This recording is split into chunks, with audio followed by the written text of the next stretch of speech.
In a laboratory at Northwestern University, a small plastic bead hovers in mid-air, suspended by nothing but sound. Invisible acoustic waves hold it motionless between two speakers, defying gravity through pure vibration. The bead weighs less than a gram. The ziggurat of Ur, built 4,000 years ago in southern Mesopotamia, contains millions of bricks weighing 40 pounds each.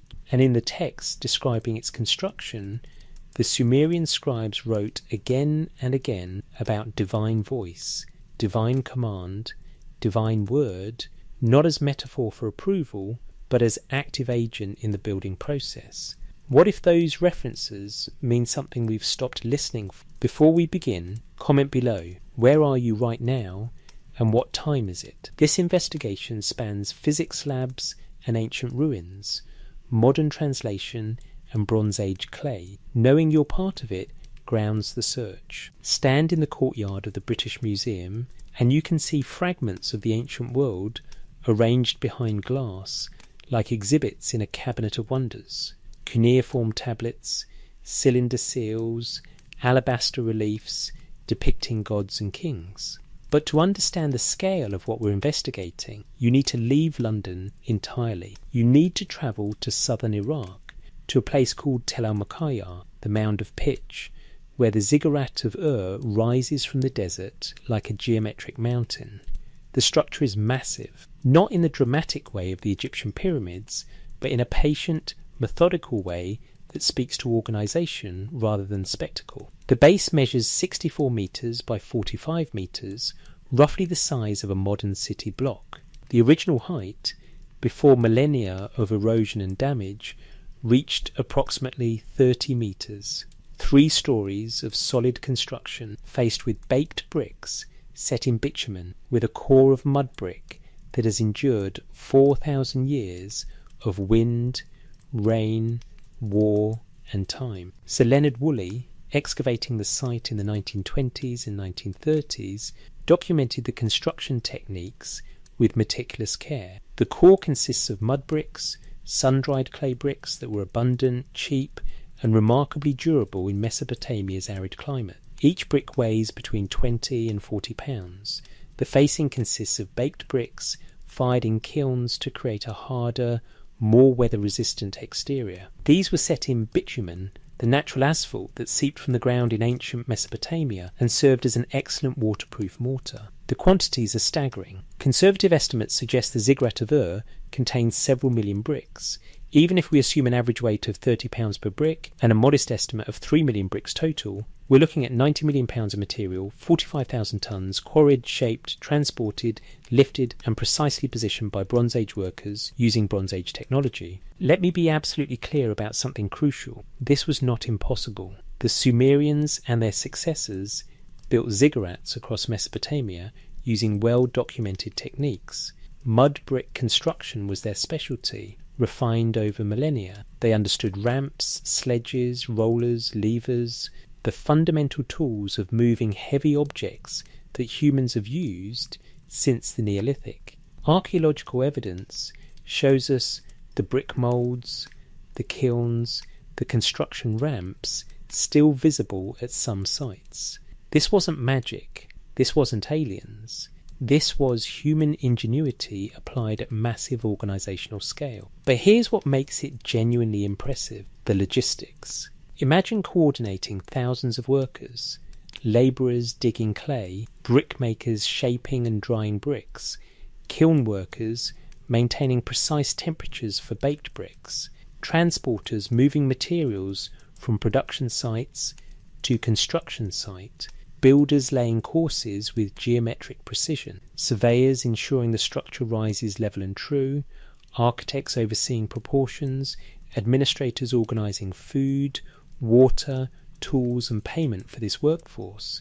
And all of this happening in an era before mechanical power, before steel tools, before modern mathematics, though the Sumerians were already working with sophisticated geometry and proto-algebra. The organisational achievement rivals the physical one. Some scholars estimate the ziggurat of Ur would have required decades of sustained effort, possibly spanning multiple rulers' reigns.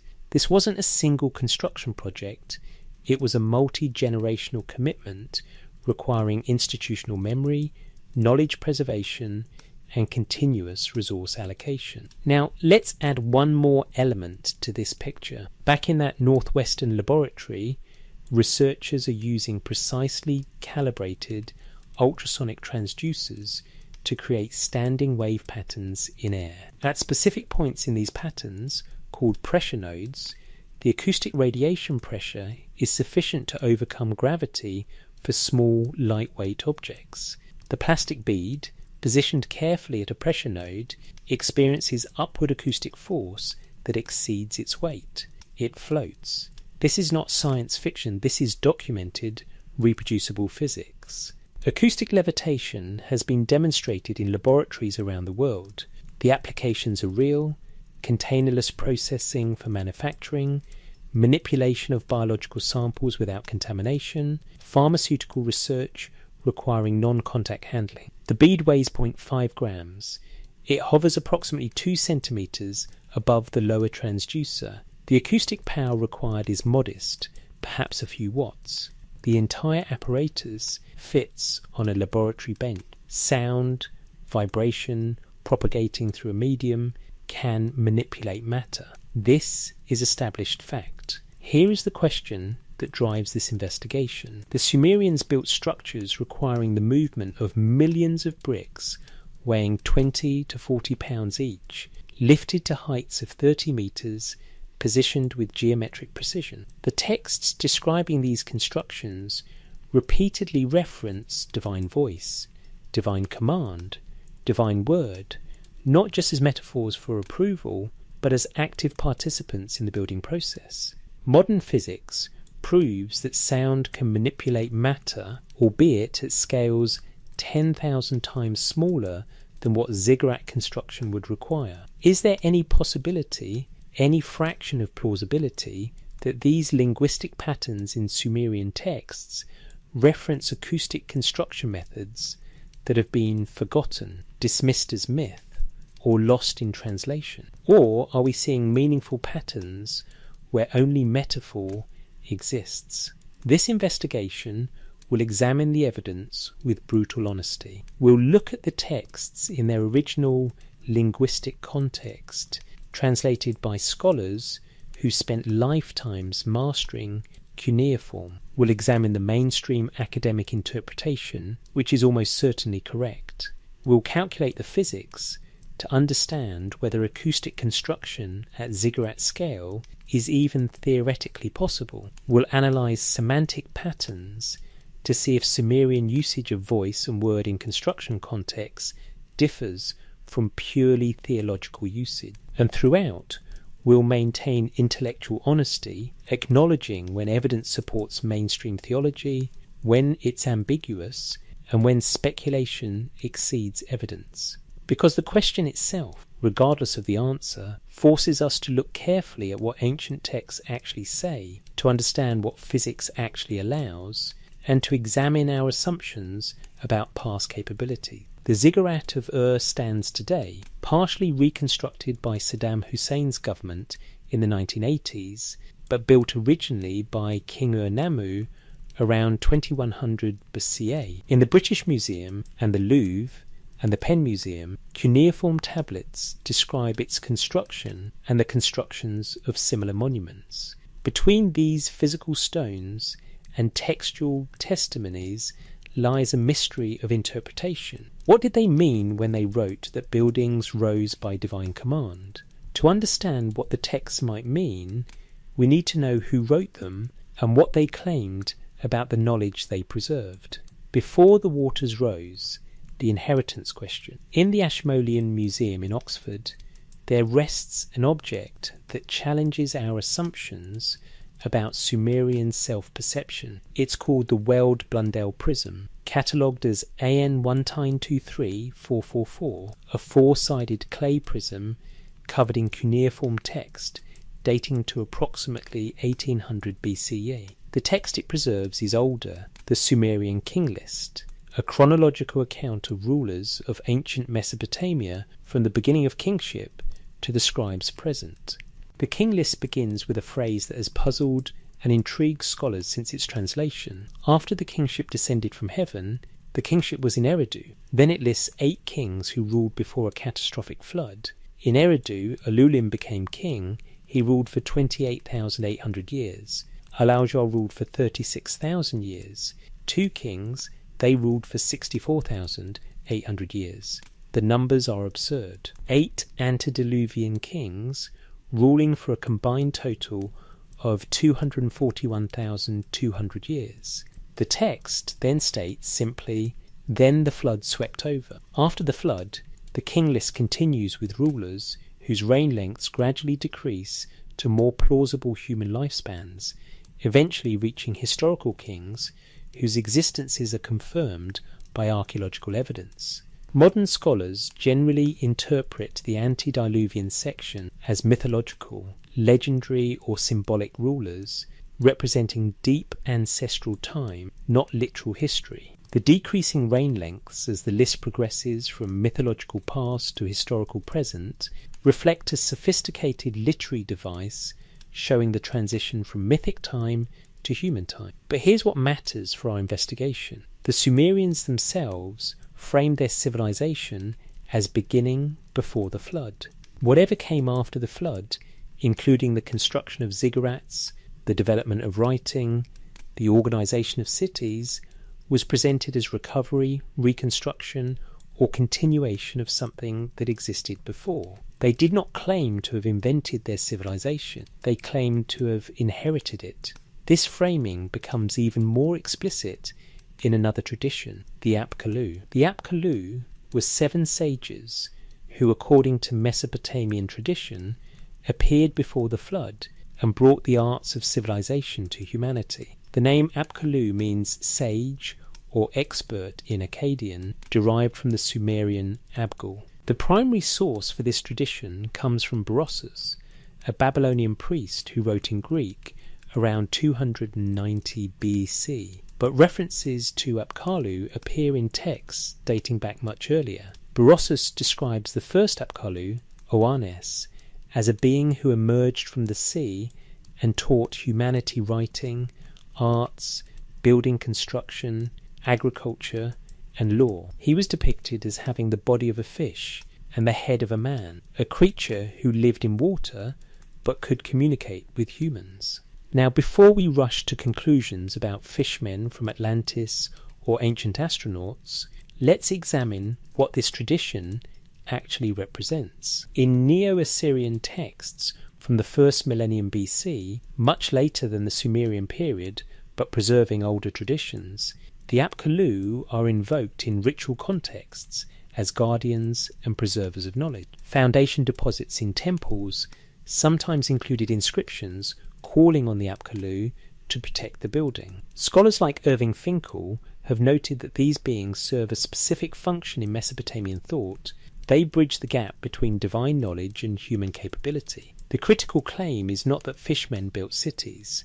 The critical claim is that the Sumerians attributed the fundamental technologies of civilization, including construction techniques, to teaching that occurred before the flood, preserved through catastrophe, and transmitted to post-flood humanity. And there's physical evidence that something catastrophic actually occurred. Sir Leonard Woolley, excavating at Ur in 1929, discovered an 8-foot thick layer of water-laid clay with no artefacts, sterile sediment deposited by flooding. Below this layer were remains of Ubaid period settlement, pre-Sumerian culture from circa 5000 to 4000 BCE. Above it, Sumerian culture continued. Woolley initially believed he had found evidence of the biblical flood. Subsequent archaeology has complicated this picture. Flood layers have been found at Ur, Uruk, Shuruppak, and other sites, but they don't all date to the same period. Some date to around 2900 BC, others earlier or later. The consensus is that Mesopotamia experienced multiple severe floods throughout its early history, which is unsurprising given its location between the Tigris and Euphrates rivers in a low-lying floodplain. But here's what matters. Around 2900 BC, during the early dynastic period, there is widespread evidence of disruption, flood layers, settlement gaps, cultural transitions, and in the Sumerian textual tradition, this disruption is remembered as the flood that separated the antediluvian world from the historical world. What knowledge might have been lost in such a catastrophe? Consider what floods destroy. Mud brick buildings dissolve. Organic materials, wood, reeds, textiles, leather, rot. Metal objects corrode and scatter. Written records on clay tablets can survive if they're baked by fire, but unbaked administrative records, everyday documents, letters, these become muddy lumps. What survives is monumental construction, stone, baked brick, precious metals stored carefully, and fired clay tablets, often baked accidentally when buildings burn. The archaeological record is biased toward the durable, the valuable, and the accidental. Technologies that required specialized knowledge, passed orally or through perishable media, could vanish with the death of practitioners. If a flood killed the people who understood a technique, that technique dies with them unless it's preserved in memory or encoded in durable form. The Apkallu tradition claims precisely this. Knowledge bearers appeared before the flood and established texts and tablets to preserve wisdom through catastrophe. Let's establish three possible interpretations of this tradition. Interpretation 1. Pure mythology. The Apkallu are legendary figures serving theological and political functions. They legitimize Mesopotamian civilization by giving it divine or mythic origins. The flood is a mythological explanation for cultural memory of ancient disasters. Knowledge from before is a literary device, not historical claim. This interpretation is favoured by most mainstream scholars, and it fits the evidence comfortably. Ancient cultures routinely created foundation myths to explain their origins and legitimize their institutions. Interpretation 2. Cultural memory of advanced predecessors.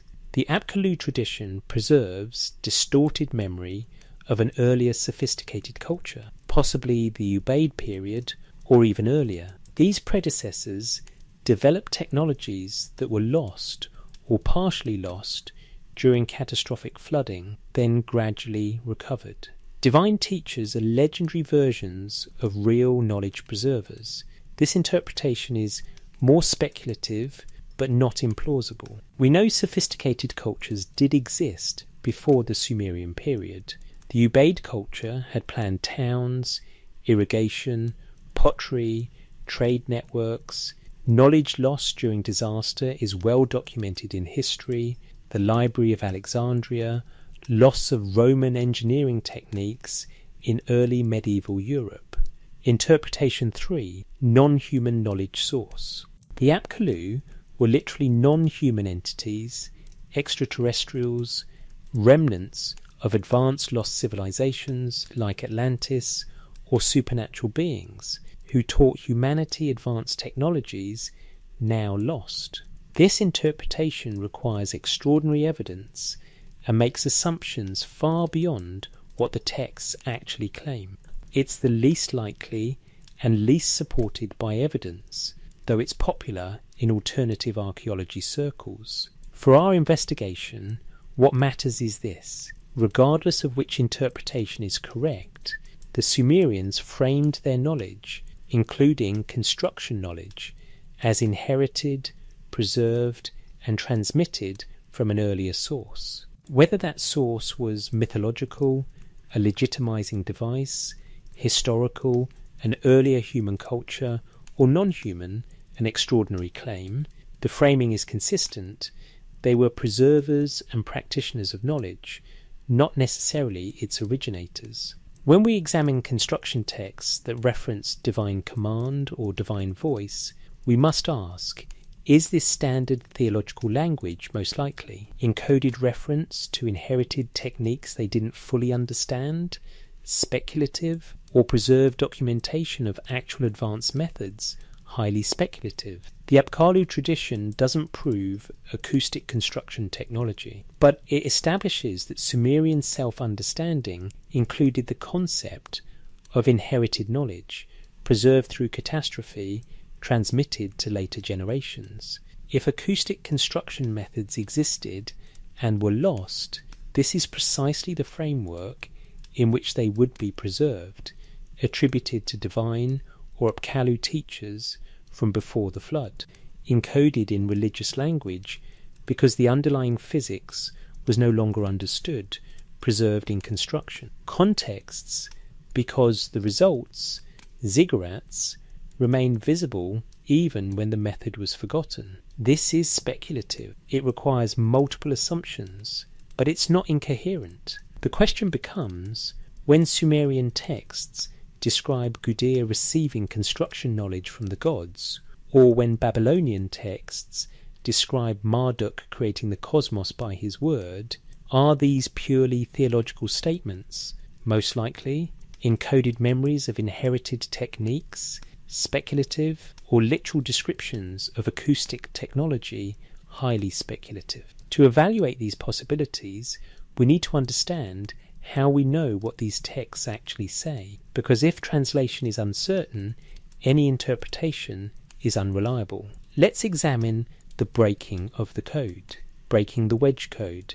By 100 C, no one could read cuneiform, the writing system that had documented Mesopotamian civilization for 3,000 years, recording everything from royal conquests to shopping lists, became an indecipherable mystery. Clay tablets and stone inscriptions covered in wedge-shaped marks were recognized as writing, but the language was dead, the script forgotten. For 17.5 centuries, cuneiform remained unreadable. Travellers to Mesopotamia sketched the strange marks.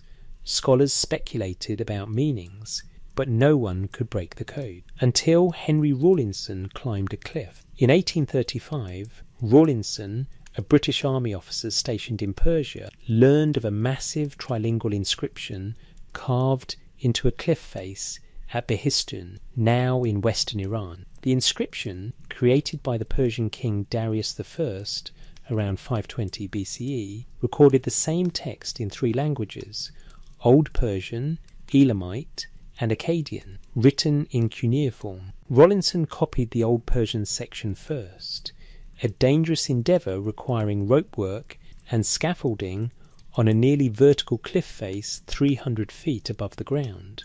Old Persian, written in a simpler cuneiform alphabet rather than the complex syllabic system, had been partially deciphered by earlier scholars. Rawlinson refined this work and produced a complete translation. With Old Persian as a starting point, he turned to the Akkadian section. The process took years. Akkadian cuneiform uses hundreds of signs, each representing syllables or whole words. Signs can have multiple readings depending on context. The same sign might mean completely different things in different texts, but Rawlinson had advantages. Behistun provided the same text in known Old Persian and unknown Akkadian languages. Proper names, kings, places, gods appeared in similar positions in both texts, providing anchor points. Slowly, painstakingly, sign by sign, Rawlinson and other scholars, including Jules Oppert, Edward Hincks and William Talbot, broke the Akkadian code. In 1857, the Royal Asiatic Society conducted a famous test. They gave 4 scholars, Rawlinson, Hincks, Oppert and Talbot, newly discovered cuneiform texts none had seen before, asking each to produce independent translations. The translations matched closely, proving that Akkadian cuneiform was now reliably readable. But Akkadian opened the door to something older. Sumerian, the language predating Akkadian, was non-Semitic and linguistically unrelated to any living language. It would have remained impenetrable except for a crucial accident of history. Ancient Mesopotamian scribes had created bilingual dictionaries. During the Old Babylonian period, circa 2000 to 1600 BC, and later when Akkadian had replaced Sumerian as the spoken language. Scribes compiled lexical lists, essentially dictionaries that gave Sumerian words and their Akkadian equivalents. These bilingual texts, preserved on clay tablets and discovered by archaeologists served as Rosetta Stones linking Sumerian to now readable Akkadian. Through these bilingual texts, scholars could determine that Sumerian Inim equals Akkadian Amatu equals word, speech, command. Sumerian Guthrie equals Akkadian Rigmu equals voice, sound, noise, cry. Sumerian Ka equals Akkadian P equals mouth, speech, opening. Sumerian Mi equals Akkadian Paru equals divine power, divine ordinance, office. These equivalents aren't guesses or speculations. They're documented in ancient dictionaries compiled by people who spoke both languages. Why does this matter for our investigation? Because when we examine Sumerian texts describing construction and find references to divine Inim, word or command, or divine Gu3, voice or sound, we can be confident about what these terms mean in linguistic sense. We're not guessing. We're reading translations based on ancient bilingual dictionaries created by people who understood both languages fluently. Translation isn't the same as interpretation. Translation tells us what words mean. Interpretation tells us what the author intended by using those words. For example, if a Sumerian text says the temple was built by the Inim of the god, we can translate that reliably as the temple was built by the word of the god or by the command of the god. The translation is solid. But what does by the word of the god mean? Does it mean the god approved the project, standard theological language? Does it mean the god provided instructions or knowledge, divine planning? Does it mean the god's literal spoken word caused physical construction, active divine speech? Or could it mean some physical process involving sound that the scribe described using available theological vocabulary, speculative acoustic reference? Translation gives us the words. Interpretation evaluates possible meanings. And that's where scholarly debate occurs. The critical point for this investigation is we can trust the translations. When we examine what Sumerian texts say about construction, we're working from reliable linguistic foundations. The cuneiform has been deciphered, the dictionaries exist, the translations are vetted by multiple independent scholars. The question isn't what do the words say, we know that. The question is, what did the writers mean by those words? And that requires examining context, genre, comparative texts, and physical evidence. Let's look at the key terms more closely. Inim, or Amatu, in Akkadian. The semantic range includes word, speech, statement, command, order, matter, thing, affair. It can refer to spoken words, written words, divine decrees, royal commands, legal judgments, or significant events. It's a versatile term covering communication and authority. When Inim appears in construction contexts, it typically means command or order. The god commanded that the temple be built. The king gave the word to begin construction. This is standard usage across thousands of texts. Guthrie, or Rigmu in Akkadian. The semantic range includes voice, cry, noise, sound, utterance. It can refer to human voice, animal cries, natural sounds like thunder or rushing water, or divine voice. It emphasizes the auditory quality, something heard. When Guthrie appears in texts, it often describes the voice of a deity speaking in dreams, oracles, or theophanies. But it also describes natural phenomena, the voice of storms, the roar of flooding rivers, Ka or P in Akkadian. This means mouth, opening, or speech. It's the physical organ of speech, or the opening through which things pass. It can be used literally, the mouth of a person, or metaphorically, the mouth of a river, the opening of a gate. Mi, or Paru in Akkadian. This is more complex, and will deserve its own discussion later. For now, understand that Mi refers to divine powers, offices or ordinances, fundamental aspects of civilization and cosmic order that can be possessed, transferred or stolen. These terms appear throughout Mesopotamian literature in mundane and extraordinary contexts. Gods speak inim to each other in myths. Kings issue inim to their subjects in royal inscriptions. Prayers address the gu-3 of deities. Temple doors are described as ka, mouths opening to sacred space. The linguistic foundation is solid. We know what these words mean. Now we can examine how they're used specifically in construction contexts, and whether those usages suggest anything beyond standard theological language. Let's start with the most detailed construction account we have, the Gudea cylinders. Gudea's dream, blueprints from the gods. In the Louvre Museum in Paris, 2 clay cylinders sit behind protective glass. They're catalogued as AO 2550 and AO 2551, and they're among the most remarkable documents from ancient Mesopotamia. These are the Gudea cylinders, dating to approximately 2125 BC, and they tell the story of how a Sumerian ruler named Gudea built a temple for his god. But they're not just royal propaganda or brief dedication inscriptions. They're detailed, almost obsessive accounts of every stage of the construction process: the divine inspiration, the gathering of materials from distant lands, the labour organisation, the foundation rituals, the completion ceremonies. Together, the 2 cylinders contain over 3,100 lines of cuneiform text.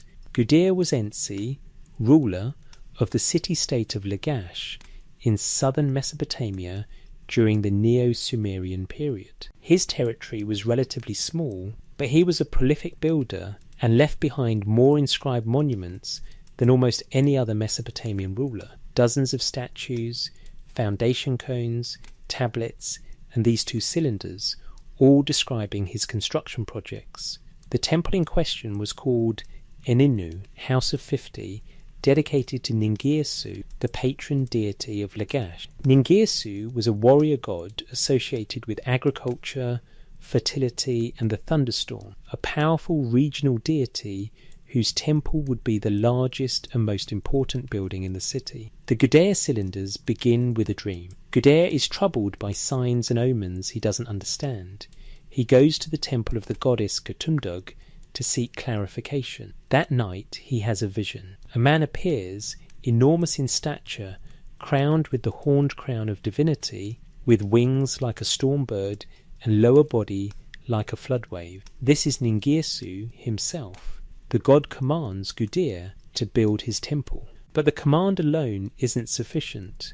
Gudea needs to understand exactly what to build. A woman appears holding a golden stylus and a clay tablet marked with the image of a temple. She consults the starry sky. This is Nisaba, goddess of writing, grain, and wisdom. She's showing Gudea the architectural plan. Another figure appears, Ningirsu's son, the god Ningisida, who holds a tablet made of lapis lazuli on which the plan of a house is drawn. Gudea still doesn't fully understand the vision, so he consults his mother, the goddess Nanshe, who is skilled in dream interpretation. She explains each figure and instructs him on how to proceed.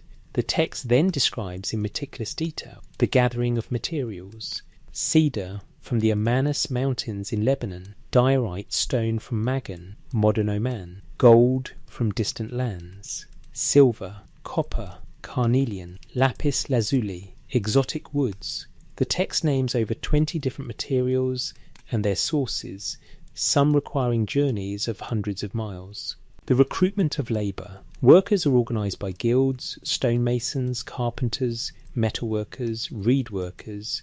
The text emphasises that workers are treated well, that no one cries out in pain or complaint, that mothers walk safely with their children through the construction site. This may be idealised propaganda, but it indicates concern with labour organisation and conditions. The construction sequence. Foundation trenches are dug according to precise measurements. Foundation deposits are placed, objects dedicated to the gods to sanctify the structure, bricks are laid in courses, walls rise, roof beams are positioned, decorative elements are installed, gates are hung, the inner sanctuary is furnished. Throughout this account, divine guidance and approval are emphasized constantly. Ningirsu, his beloved master, gave him the instruction to build his holy temple. Nisaba spread out for him the true standard on a tablet. The true standard of his building was revealed to him. Specific dimensions are given. The text mentions cubits, the standard measurement unit, approximately 20 inches. Proportions are described. The building is to have cosmic significance. Its dimensions reflect sacred numbers. Its orientation aligns with celestial phenomena. Foundation rituals are detailed. Before construction begins, divination is performed to ensure divine approval. Offerings are made. When the temple is complete, an elaborate dedication ceremony takes place with music, feasting, and gifts to the god. Now let's analyse what's actually being claimed in this text. The divine origin of knowledge. Ningirsu commands the building. Nisaba provides the architectural specifications. The plan comes from the gods through dream revelation. Gudir is the human agent who implements divine instruction. This is standard ancient royal building practice. Egyptian pharaohs claimed gods gave them temple plans. Biblical accounts describe God giving Moses specifications for the tabernacle and God providing David with plans for Solomon's temple. Roman emperors consulted auguries and oracles before major construction projects. Claiming divine sanction for monumental building was universal in the ancient world. It served multiple purposes: religious, ensuring the building pleases the god; political, legitimizing the enormous expenditure of resources and labour; cultural, connecting the building to cosmic order and divine approval. But here's what the Gudir cylinders don't say. They don't describe unusual construction methods. The building techniques mentioned are conventional, digging trenches, laying brick courses, placing beams, installing gates. These are standard mud brick construction procedures, well understood in Mesopotamia. They don't describe divine beings physically building the structure. Humans do the work. Gudir organises it. Skilled craftsmen execute it. The gods provide knowledge and approval, not labour. They don't use unusual terminology for the construction process itself. Physical construction verbs are standard architectural vocabulary, but they do consistently attribute the source of construction knowledge to divine revelation. And this attribution uses specific language. By the Inim command of Ningirsu, at the Gu3 voice of the goddess, from the Ka mouth of the god, these phrases appear throughout the text, always connecting divine communication to human action. 3 possible readings emerge. Reading 1, Standard Theology. The gods approve Gudir's project and inspire his architects.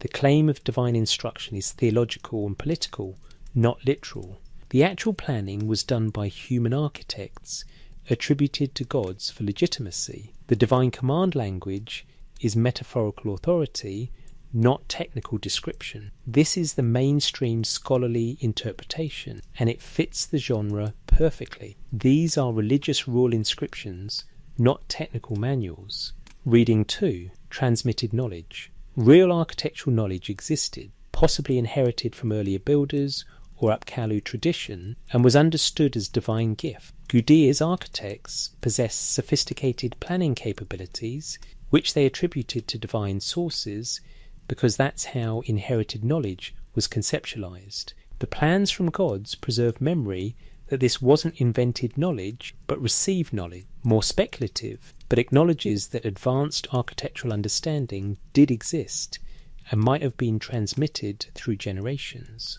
Reading 3, Acoustic Instructions.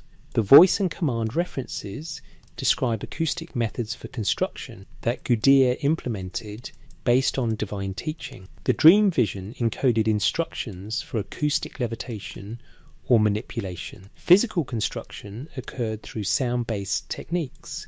This is highly speculative, requires assuming evidence not present in the text, and doesn't align with the actual construction descriptions, which are conventional. The honest assessment: reading 1 is best supported by evidence. Reading 2 is plausible, but speculative. Reading 3 requires extraordinary assumptions and isn't supported by the text's actual construction descriptions. But the pattern is established in Mesopotamian construction texts. Divine communication, expressed through Inim, Ju3 and Ka, through word, voice and mouth, is credited with providing the knowledge necessary for building. Whether that's pure theology, encoded memory, or something else, the linguistic pattern exists, and it appears not just in practical construction accounts like Gudea, but in cosmological creation myths, where divine speech creates the physical world. Let's examine those next. The ME, technologies or metaphors. Before we dive into creation myths and divine speech, we need to understand a uniquely Mesopotamian concept that challenges our assumptions about how the Sumerians thought about divine power and knowledge. The concept is called ME, pronounced May. In most translations, ME are rendered as divine powers or divine decrees or divine ordinances.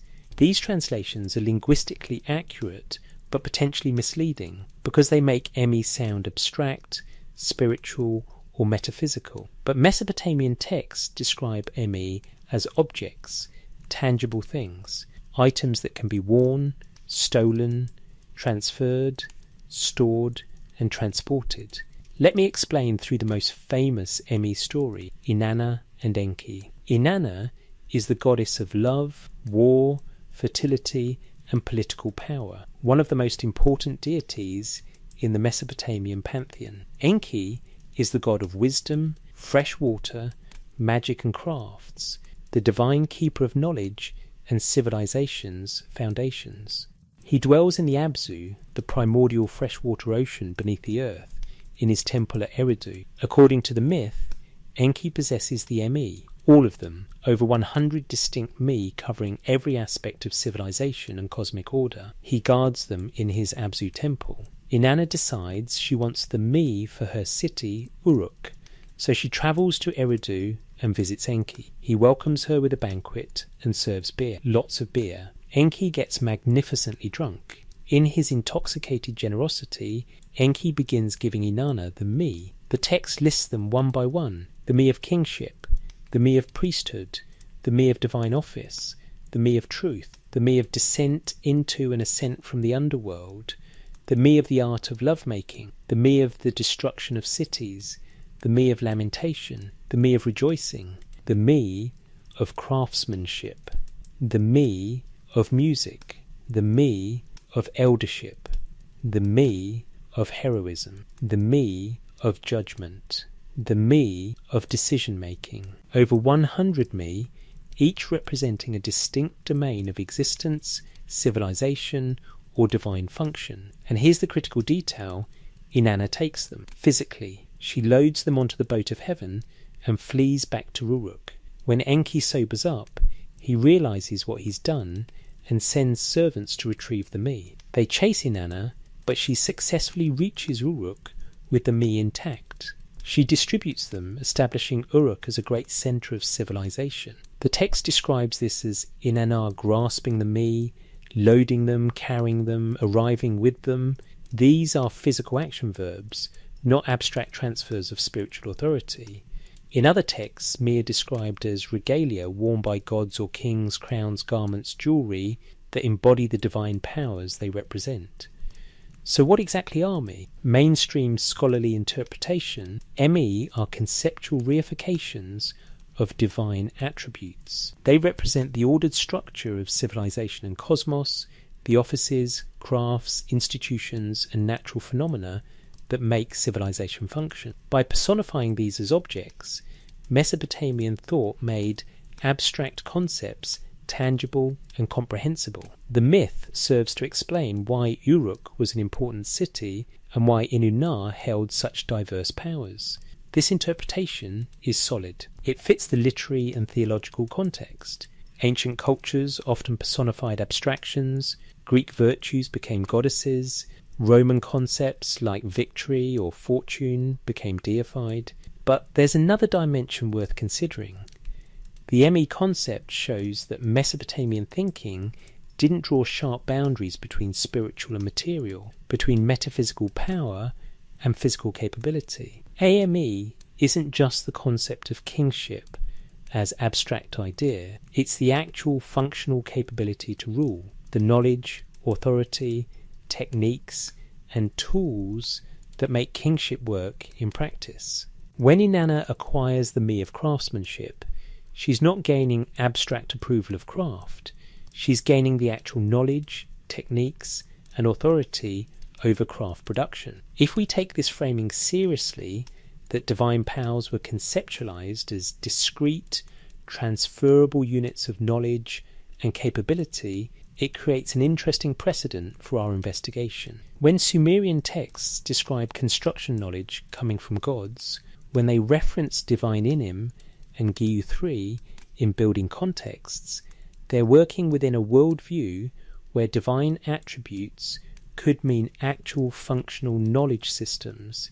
This doesn't prove acoustic construction technology, not remotely, but it establishes that when Sumerians attributed capabilities to gods, they sometimes meant tangible, functional knowledge, not just metaphysical approval or abstract blessing. The me of construction, if such a specific me existed, would be understood as the actual knowledge and techniques required to build, not merely divine permission to build. This is still theological framing. The me concept doesn't require us to believe gods literally existed or that supernatural beings transferred technology. It's a way of conceptualizing and categorizing knowledge, authority, and social functions. But it's a way that treats knowledge as transferable, discrete and functional, more like what we might call technologies or knowledge systems than purely spiritual forces. With this framework in mind, let's examine texts where divine speech appears specifically in creation and construction contexts, because if any Mesopotamian texts would preserve references to acoustic methods, it would be in descriptions of how physical reality came into being through divine action. The most important of these texts is the Enuma Elish. When God spoke, mountains rose. The Enuma Elish, when on high, is the Babylonian creation epic. 7 clay tablets preserving the text reside in the British Museum, catalogued as K5419C and related fragments. The text dates to the late 2nd millennium BC, around 1100 BC, though it likely preserves older oral traditions. This is one of the most important mythological texts from ancient Mesopotamia because it describes not just creation of the world, but the establishment of Babylon's supremacy and the elevation of its patron god, Marduk, to head of the pantheon. The story begins in primordial chaos. Apsu, fresh water, and Tiamat, salt water, mingle together. From their union, younger gods emerge. These younger gods are noisy and disruptive, disturbing Apsu's rest. He decides to destroy them. The god E discovers this plot and kills Apsu first. Tiamat, furious at her consort's death, raises an army of monsters to avenge him. The younger gods are terrified. None can stand against Tiamat except Marduk. Marduk, son of Ea, offers to fight Tiamat on one condition. If he defeats her, he will become king of the gods, and his word will determine fate. The gods agree. And here, in Tablet 4, comes the critical scene for our investigation. Before the gods grant Marduk supreme authority, they test him. They place a garment before him and issue a challenge. Command with your mouth, and the garment will vanish. Command again, and the garment will reappear intact. Marduk speaks. The garment vanishes. Marduk speaks again. The garment reappears whole. The gods rejoice. Marduk is king. Your decree is unrivaled. Your command is like that of Anu. Marduk, you are king. Then Marduk goes to battle. He defeats Tiamat, splits her corpse like a shellfish, and from her body creates the cosmos, heaven from one half, earth from the other. He establishes the stars, sets the moon and sun in their courses, creates humans from the blood of Tiamat's slain champion to serve the gods. And throughout, the creative act is accomplished by Marduk's word. He created the stations for the great gods, the stars he set up, the constellations. By his command the gods were distributed. At his word they were created. the Akkadian phrase is inarkibtu, by his command or by his word. Another phrase appears, amtu, his word or his speech. These describe active creation. Things come into being, are established, are ordered by divine speech. Now this pattern is not unique to Mesopotamian mythology. It's virtually universal in ancient creation accounts. In Egyptian mythology, the god Ptah creates the world by conceiving in his heart and speaking with his tongue. The Memphite theology describes creation as thought followed by speech. Every divine word came into being through what the heart conceived and the tongue commanded. In biblical Genesis, God said, "Let there be light," and there was light. The entire creation occurs through divine speech. God speaks, reality responds. In Hindu tradition, the primordial sound Om is the vibration from which the cosmos emerges.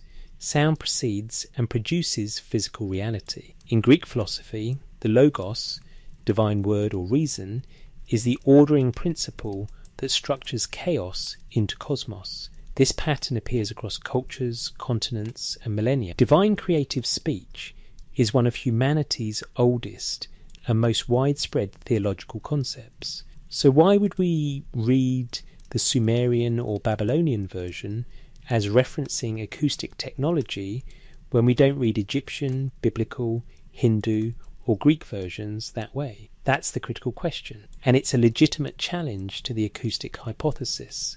If divine creative speech is universal ancient theology, then interpreting Mesopotamian texts as describing acoustic levitation requires explaining why we should read these texts differently from functionally identical texts in other cultures. 3 possible answers. Answer 1, we shouldn't. Divine creative speech in Enuma Elish, Atrahasis, and Sumerian creation texts is standard theology, identical in function and meaning to Egyptian, biblical, and Hindu parallels. It expresses divine omnipotence through the metaphor of speech, the most fundamental human act of creative communication. This is the mainstream scholarly position, and it's almost certainly correct. Answer 2. All these traditions might preserve distorted memory of advanced acoustic capabilities.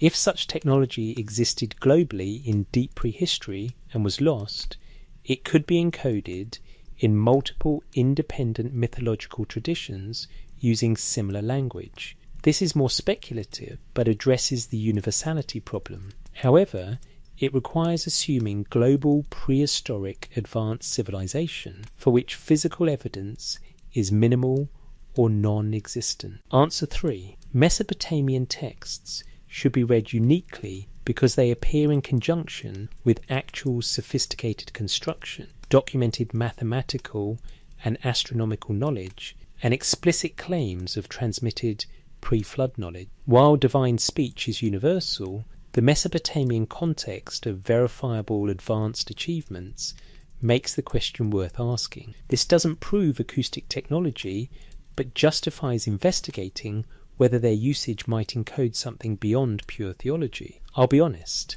answer 1 is strongest. The evidence doesn't compel us to read Mesopotamian texts differently from other ancient creation myths. But let's examine the Enuma Elish passage more carefully to see if there's anything distinctive. The test of Marduk's power is empirical. The gods don't simply accept his claim to supreme authority, they test it. They place a physical object, a garment, and challenge him to demonstrate that his word has physical effect. He does so twice. The garment vanishes and reappears. The text presents this as proof of power, as qualification for kingship over gods, and as demonstration that his command will determine cosmic fate. This scene is unusual in creation mythology. Most divine creative speech simply happens. God says, "Let there be light," and there is light.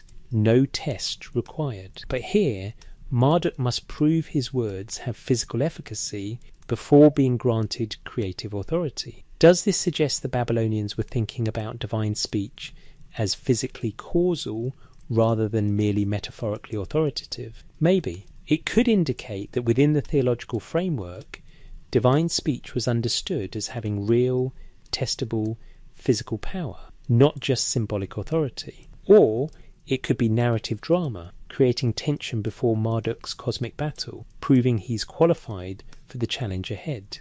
Both readings are possible. Neither requires acoustic technology. Let's look at creation contexts more broadly. The Atrahasis epic, which we mentioned earlier, describes not cosmic creation, but human creation. After the Ijigi gods rebel against the labour of digging irrigation canals, Enki proposes creating humans to do the work. Humans are fashioned from clay, mixed with the blood of a slain god, Waila or Geshtu-i, who is killed specifically so his intelligence can be transferred to humanity. The creation is accomplished through divine action, gods shaping clay, divine blood providing life and understanding. But the text also says Nintu, the birth goddess, shaped the humans.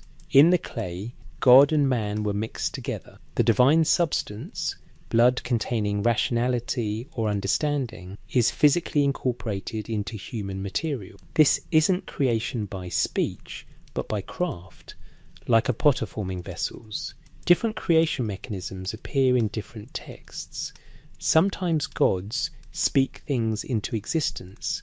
Sometimes they craft them physically, sometimes both, speaking the plan, then implementing it through action. This variety suggests Mesopotamian creation theology wasn't rigidly uniform. Different texts emphasized different aspects of divine creative power. In construction contexts specifically, divine speech typically appears at the planning stage. Gods command that building occur, provide specifications, give approval, while human labour accomplishes the physical work. Gudea receives plans via divine speech in his dream. Then he organises human workers who dig, carry, lift and position bricks, using their hands and standard tools. The pattern is divine speech conveys knowledge or approval. Human action implements construction. Does this pattern suggest anything beyond theology? Possibly, if we speculate, it could represent encoded memory of a two-stage process, specialised knowledge, acoustic frequency calculations.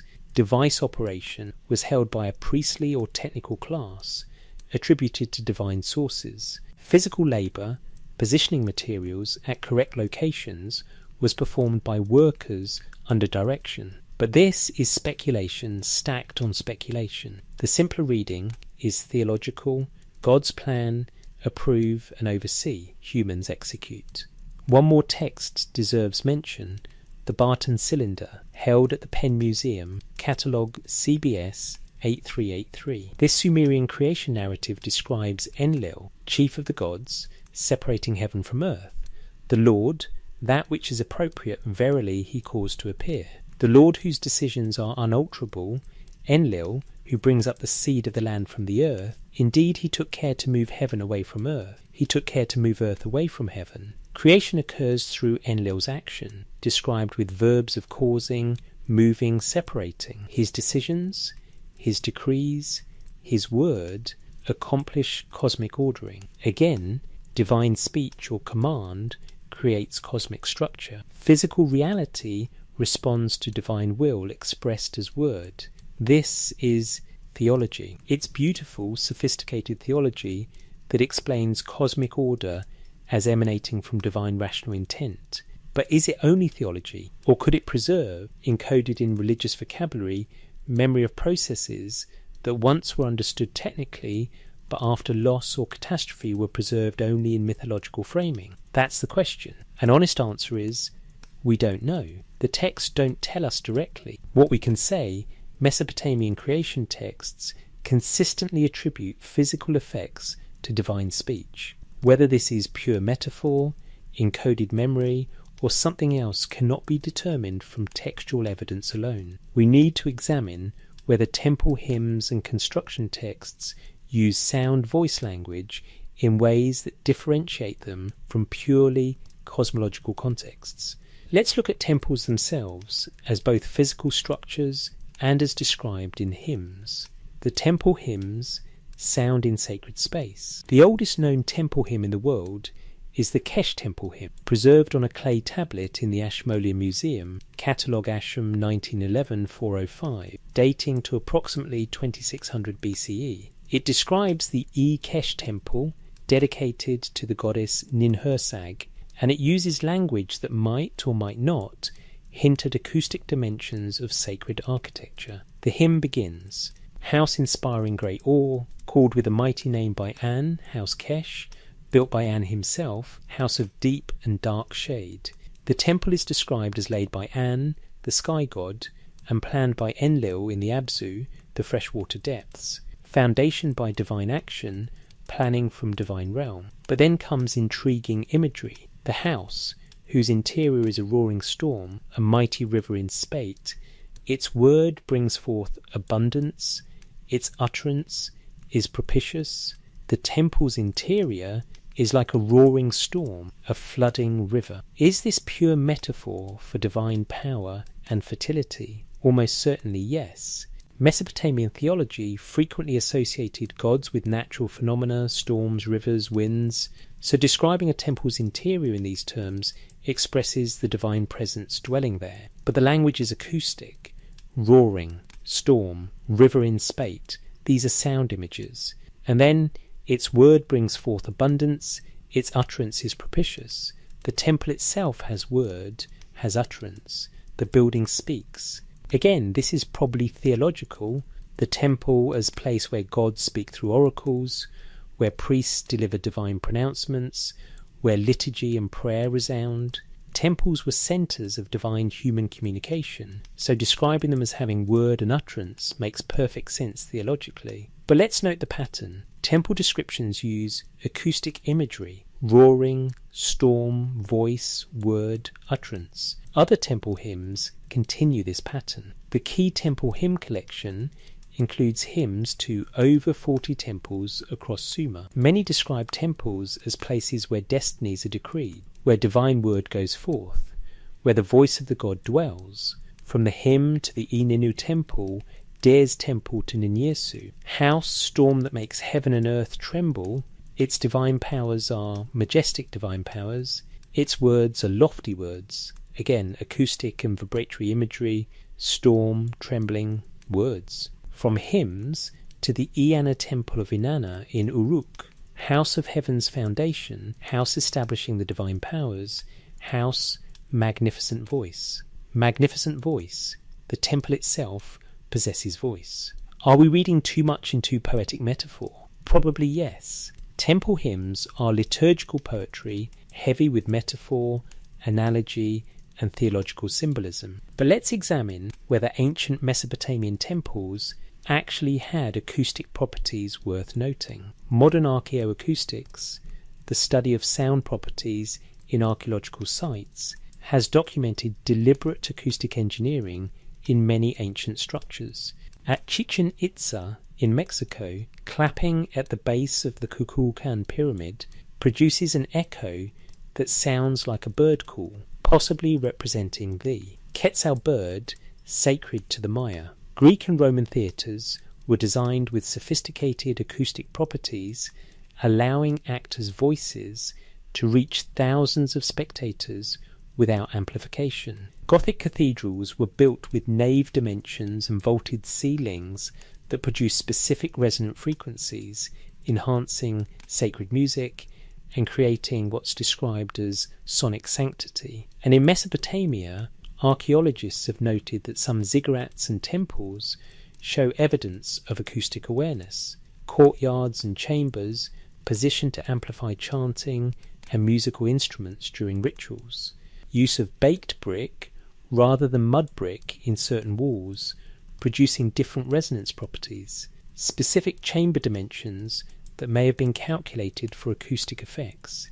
This isn't speculation. Ancient architects understood that building dimensions affect sound. They used this knowledge to create impressive acoustic environments for worship. Temple hymn references to voice and roaring and storm might poetically describe the actual sonic environment during rituals. Thousands of worshippers chanting, drums pounding, bronze cymbals crashing, creating overwhelming sound within stone chambers designed to resonate and amplify. This would be acoustic design, building structures to have specific sound properties for worship purposes. But that's completely different from acoustic construction, building structures with sound AS, the construction method. Designing a temple so liturgical music sounds impressive is not the same as levitating bricks with ultrasound. This distinction is critical.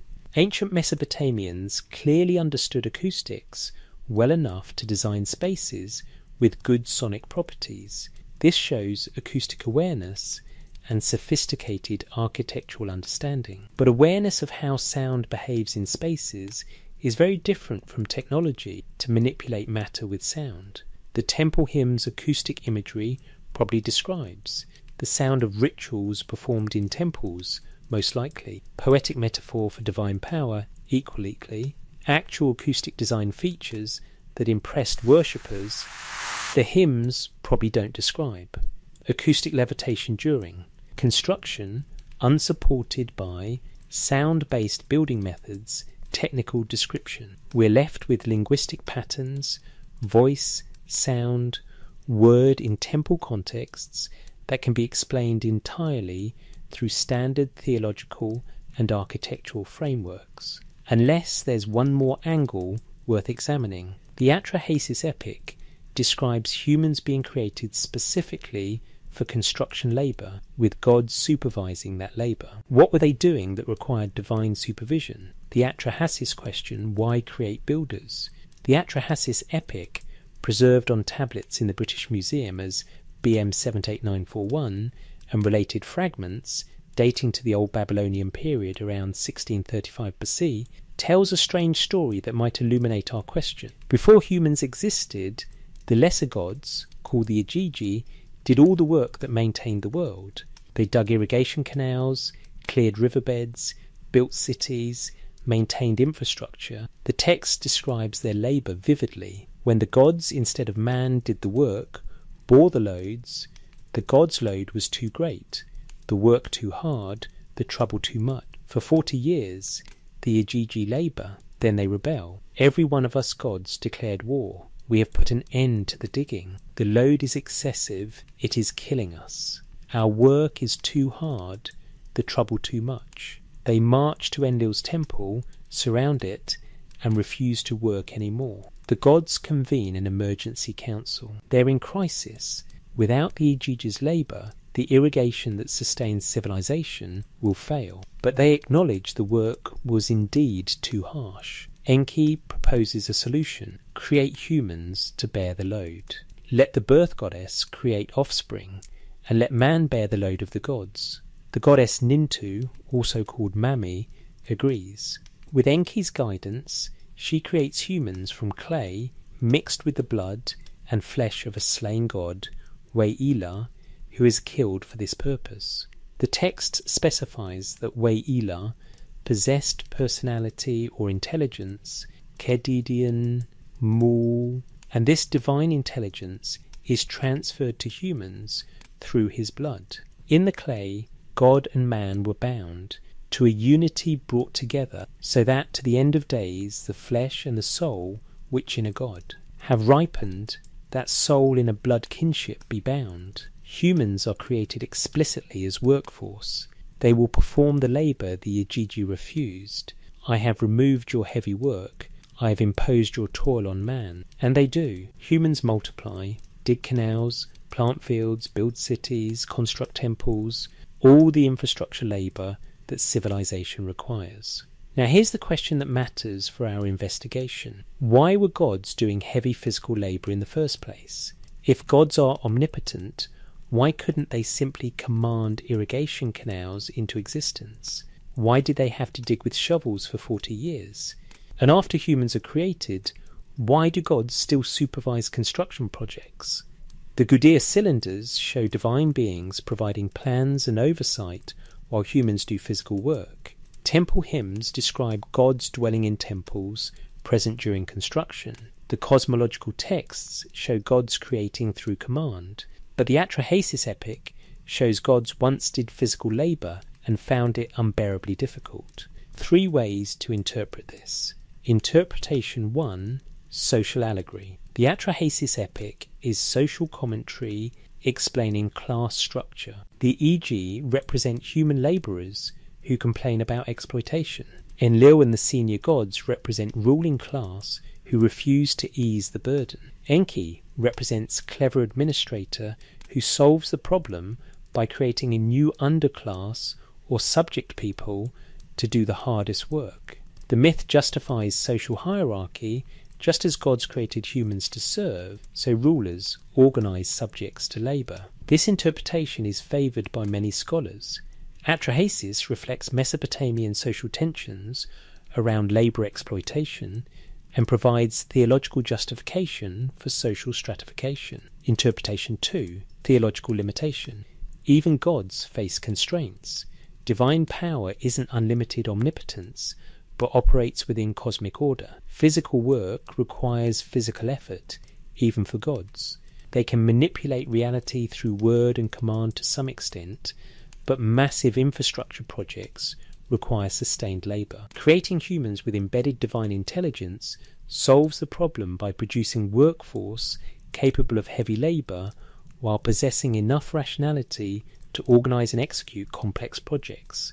This interpretation takes the theology seriously on its own terms, understanding Mesopotamian gods as powerful but not omnipotent, operating within cosmic structure rather than above it. Interpretation 3, technical memory. If advanced construction methods existed, they might have required precise knowledge why divine blood containing intelligence is needed, constant supervision and adjustment why Yod oversaw work, exhausting operation why even gods found it, burdensome, specialised operators why creating humans with divine blood solved the problem. If acoustic levitation at large scale were possible, it would require exact frequency calculations for different materials and weights, precise positioning of multiple acoustic transducers, constant monitoring and adjustment as environmental conditions changed, multiple coordinated operators maintaining focus, sophisticated understanding of physics. This would indeed be exhausting work, not physically lifting bricks, but mentally maintaining perfect acoustic conditions for hours. This interpretation is highly speculative. It requires assuming acoustic levitation was possible at scale. Mesopotamian texts encode this in theological language. Divine intelligence means technical knowledge possible but not necessary. Physical labour descriptions actually mean cognitive/technical work. Interpretation 1 is strongest. Social allegory explaining hierarchy. Interpretation 2 is theologically coherent. God's powerful but not omnipotent. Interpretation 3 is fascinating speculation unsupported by direct evidence. But the pattern is worth noting. Gods couldn't simply speak infrastructure into existence. They initially had to labour to create it. But after humans with divine intelligence were created, construction became sustainable through combination of divine oversight knowledge, plan mean, and human labour. This matches the pattern in construction texts. Gods provide knowledge, humans provide labour. Whether this describes theology, social structure, encoded technical knowledge, or something else, the question remains open. Before going further, we must confront the strongest counter-argument to everything we've examined so far, because mainstream academic scholarship has a very different interpretation of all these texts, and intellectual honesty requires presenting it fully and fairly. The academic consensus, theology, not technology. Samuel Noah Kramer, one of the greatest Sumerologists of the 20th century, spent his career translating and interpreting Sumerian literature. His foundational works, History Begins at Sumer, The Sumerians, Their History, Culture and Character, Sumerian Mythology, established the academic framework for understanding these texts, and Kramer was unequivocal about divine creative speech. Sumerian literature reflects a sophisticated theological and philosophical worldview. Divine speech, creating and commanding, represents the power of divine will, not a technical process.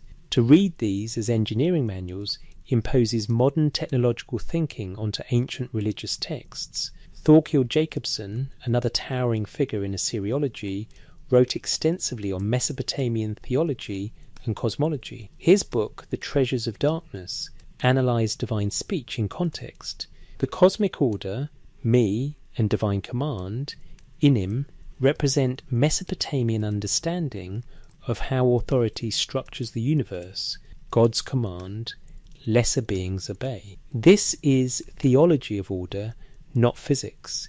Divine speech is the literary expression of divine will actualized in reality. Irving Finkel, senior curator at the British Museum and specialist in cuneiform, addresses alternative interpretations of ancient texts directly. Ancient texts must be read within their cultural and literary contexts. When Mesopotamian scribes wrote about divine speech creating temples or cosmos, they were expressing theological truths using standard ancient Near Eastern literary conventions. These are religious documents, not technical manuals disguised as mythology. The academic consensus is strong, broadly supported, and intellectually robust. Point 1. Divine creative speech is universal ancient theology. As we already noted, divine speech creating or commanding reality appears across human cultures. Egyptian Memphite theology, Ptah conceives in his heart, speaks with his tongue, and creation results. Biblical Genesis, and God said, introducing each creative act. Hindu Vedic tradition, the cosmic sound Om, or Om as primordial vibration generating existence. Greek philosophy, Logos as divine reason, ordering chaos into cosmos. Chinese tradition, the Tao Te Ching, describes the ineffable Tao giving rise to reality, with echoes of verbal logical principles. This pattern isn't limited to a few cultures, it's nearly universal, and it serves consistent theological functions, expresses divine omnipotence, the God's will alone suffices to create, connects rationality to creation / orgos, implies intelligence, plan, purpose, distinguishes divine creation from human craft, speak, humans labour with, hands, establishes hierarchy, leeches command, hearers obey. If divine creative speech were references to acoustic levitation technology, we'd have to explain why this appears across cultures globally, many of which had no contact with each other and developed this theological pattern independently. The much simpler explanation, divine creative speech, is a natural theological metaphor. Speech is humanity's primary creative act. We communicate ideas, coordinate action, transmit knowledge through words. Attributing reality, creating speech to gods, expresses their supreme creative power, using the most fundamental human creative capability scaled to infinite degree. Point 2. Word and command are metaphors for divine will. In ancient Near Eastern thought, word and thing aren't sharply distinguished the way they are in modern Western philosophy. A king's command isn't merely symbolic authorization for action. The command itself initiates reality. Once the king decrees, the decree becomes social fact. Similarly, divine command doesn't merely approve or permit. The divine word establishes reality, not through acoustic vibration, but through authoritative will actualized in existence. This isn't physics. It's ontology, theology of being, not technique of manipulating matter. Jacobson explained this clearly. Mesopotamian me, divine ordinances, aren't laws imposed on nature from outside. They are the inherent structure of reality, the way things are because divine authority establishes them as such. When Marduk's word determines fate, it's not that sound waves rearrange matter, it's that Marduk's authoritative or defines what will be, and reality conforms because his authority is supreme. Point 3. Construction texts are religious political documents. The Gudea cylinders aren't technical construction manuals. They're royal inscriptions serving multiple purposes. Religious, demonstrate piety, secure divine favour. Political, legitimize Gudea's rule, justify resource expenditure. Cultural, connect Lagash to cosmic order, claim divine approval. Propagandistic, portray Gudea as chosen by gods, wise, just. Effective ruler. Every ancient king claimed divine approval for major projects. It was standard practice. Egyptian pharaohs inscribed temples with accounts of gods giving them plans. Assyrian kings described gods commanding them to build palaces. Biblical accounts, God giving Moses tabernacle specifications, providing David with temple plans for Solomon. Roman emperors consulted auguries, attributed victories and construction to divine favour. This pattern is universal because it serves crucial functions: theological legitimacy, political authority, resource justification. Reading these as literal technical accounts rather than religious political rhetoric misunderstands their genre and purpose. Point 4. Acoustic properties in temples serve worship, not construction. Yes, ancient architects designed temples with acoustic awareness. Many structures demonstrate sophisticated understanding of sound propagation, resonance, and amplification. But designing spaces to have good acoustics for music, prayer, oraki is completely different from building spaces with acoustics obstruction. Modern concert halls are acoustically engineered. That doesn't mean they were built using sound-based levitation. It means architects understood how sound behaves in spaces and designed accordingly. Ancient Mesopotamian temples showing acoustic design features demonstrate architectural sophistication, not proof of acoustic construction technology. Point 5. No physical evidence for acoustic construction devices. If acoustic levitation were used to build ziggurats, we would expect archaeological evidence of acoustic devices, transducers, focusing mechanisms, power sources, artistic representations on cylinder seals or reliefs showing such devices, technical descriptions in texts explaining frequency, positioning, operation, specialized vocabulary distinguishing acoustic construction from standard building methods. We have none of this. What we do have: evidence of ramps, sledges, rollers, levers, brick moulds, kilns, bitumen mortar, standard Bronze Age construction toolkit.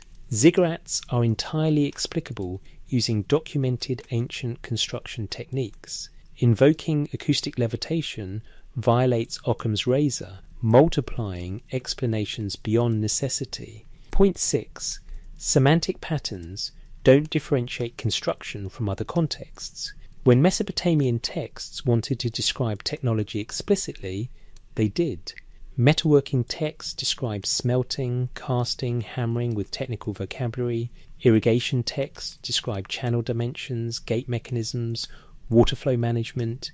Medical texts describe symptoms, treatments, ingredients with specialized terms. But construction texts describing divine involvement use standard theological vocabulary, command, word, voice, identical to cosmological creation texts, royal decree texts, and liturgical hymns. There's no technical differentiation, no specialized acoustic terminology, no descriptions suggesting methods beyond standard theology and standard construction practice. Kramer's verdict: Sumerian literature is rich, sophisticated, and worthy of study on its own terms, as literature expressing ancient theology, philosophy, social values, and worldview. To mine it for hidden technical knowledge imposes modern concerns onto ancient texts and disrespects their actual content and purpose. Why the mainstream view is stronger requires no extraordinary assumptions as theological concepts, not literal beings or coded technology. Fits literary genre religious texts expressing theology through standard ancient patterns. Matches comparative evidence. Divine creative speech is universal human theological concept. Explains all evidence without multiplying explanations.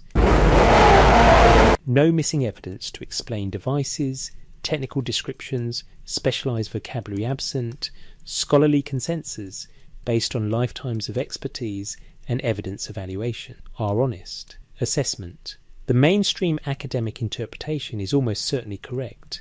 Divine creative speech in Mesopotamian texts serves theological functions expressing divine omnipotence, cosmic order, and royal legitimacy. Reading these texts as encoding acoustic construction technology requires, assuming technology we have no physical evidence for, ignoring genre and context of religious political texts, interpreting standard theological language as technical descriptions, explaining why universal mythological patterns appear globally, speculating beyond what evidence supports. These are not small problems.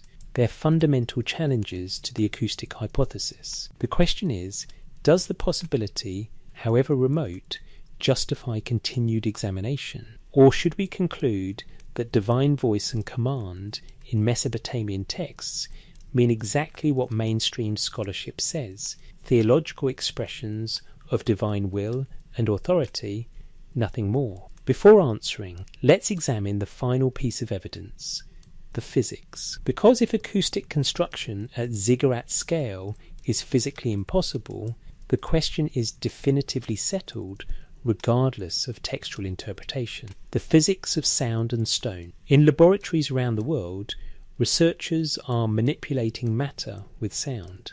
This isn't science fiction or speculation. It's documented, reproducible, peer-reviewed physics. At ETH Zurich, researchers use ultrasonic standing waves to levitate and manipulate multiple small objects simultaneously, moving them through three-dimensional space with precision. At Argonne National Laboratory, acoustic levitation allows containless processing of materials, holding samples in mid-air without physical contact, preventing contamination during manufacturing or chemical reactions. At the University of Tokyo, scientists have demonstrated acoustic levitation of water droplets, small biological samples, and various lightweight materials, exploring applications in pharmaceutical research and materials science. The technique is well understood. Ultrasonic transducers, devices that convert electrical energy into high-frequency sound waves, produce standing wave patterns in air. At specific locations called pressure nodes, the acoustic radiation pressure exceeds gravitational force for sufficiently small, light objects. The object sits at the pressure node, suspended by sound. The current capabilities are remarkable for their precision, but modest in scale. Maximum object mass, approximately 2 grams, less than 1/10 of an ounce. Maximum object size, approximately 2 centimeters diameter, about 3/4 of an inch. Lift distance, a few centimeters at most. Power requirement, modest, a few watts to tens of watts depending on configuration. Operating environment, controlled laboratory conditions with precise transducer positioning. Now let's consider what building the ziggurat of Ur would require. Brick mass, 20 to 40 pounds, 9 to 18,000 gram, approximately 10,000 times heavier than current levitation capabilities. Brick dimensions, approximately 30 centimeters long, 15 times larger than current levitation capabilities.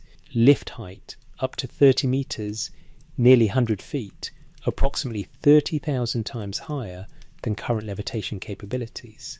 Quantity, millions of bricks requiring simultaneous or sequential levitation. Environment, outdoor construction site with variable temperature, wind, humidity, dust. Let's run some physics calculations to understand the scale of the challenge. Acoustic radiation pressure. The force exerted by acoustic waves on an object depends on sound intensity, frequency, object size, and object density. The formula for acoustic radiation pressure involves the acoustic intensity and the speed of sound in the medium. For small objects in laboratory conditions, achieving levitation requires sound pressure levels of around 150 to 160 decibels, already extremely loud, at the threshold of human pain and well above safe exposure levels. To levitate a 20-pound brick, 10,000 times heavier than current capabilities, would require 10,000 times more acoustic force. Sound intensity scales with the square of pressure amplitude. To increase force by 10,000 times would require increasing sound pressure amplitude by 100 times, since 100 squared equals 10,000. Increasing sound pressure level by a factor of 100 means adding approximately 40 decibels, since decibels are logarithmic. 20 times log base 10 of 100 equals 40. So we'd need sound pressure levels of approximately 200 decibels to levitate a brick.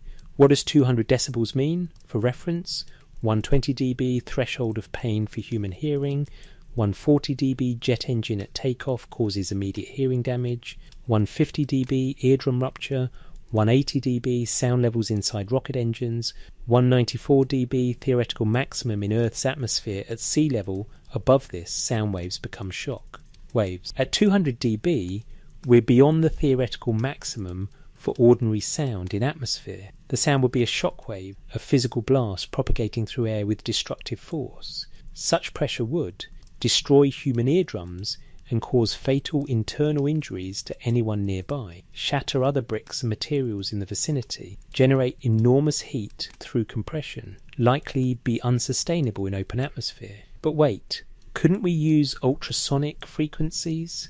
Current acoustic levitation uses ultrasound frequencies above human hearing, typically 40 kHz. Ultrasound doesn't damage hearing at moderate intensities since humans can't hear it. But ultrasound has problems at large scale. Attenuation, ultrasonic waves dissipate rapidly in air. The higher the frequency, the faster energy is lost to atmospheric absorption. To project ultrasound tens of meters to levitate a brick at height would require enormous power, most of which would be lost before reaching the target. Focusing creating standing wave patterns at distance is difficult. Laboratory levitation works because transducers are close to objects. Maintaining stable pressure nodes at meters of distance requires large arrays of perfectly synchronized transducers. Power. The acoustic power required scales with distance squared. Levitating an object 10 meters away requires roughly 100 times more power than levitating it 10 centimeters away, assuming inverse square law for energy dissipation. Engineering challenges. Even if we assume acoustics beyond current physics understanding, practical engineering problems are immense. Transducer array, to create stable levitation field at distance, would require arrays of hundreds or thousands of transducers, precisely positioned and perfect, synchronized. What powered them? Bronze Age Mesopotamia had no electricity. Mechanical acoustic devices, drums, horn, can't produce the precise sustained frequencies and intensities required. Material selection. Not all materials levitate equally well. Acoustic levitation works best on materials with specific density and acoustic impedance. Heavy stone or dense brick is among the worst candidates, much harder to levitate than lightweight plastic or foam. Environmental control, wind, temperature fluctuations, humidity all affect acoustic wave propagation. Laboratory levitation requires controlled conditions. Outdoor construction site with variable weather would make stable levitation nearly impossible even if power and frequency problems were solved. Precision control, moving a levitated brick from ground level to precise position 20 meters up in a wall, would require stable levitation throughout movement, precise trajectory control, gentle placement without shattering brick, coordination with other construction activity, safety protocols. What happens if levitation fails mid-lift? The honest assessment.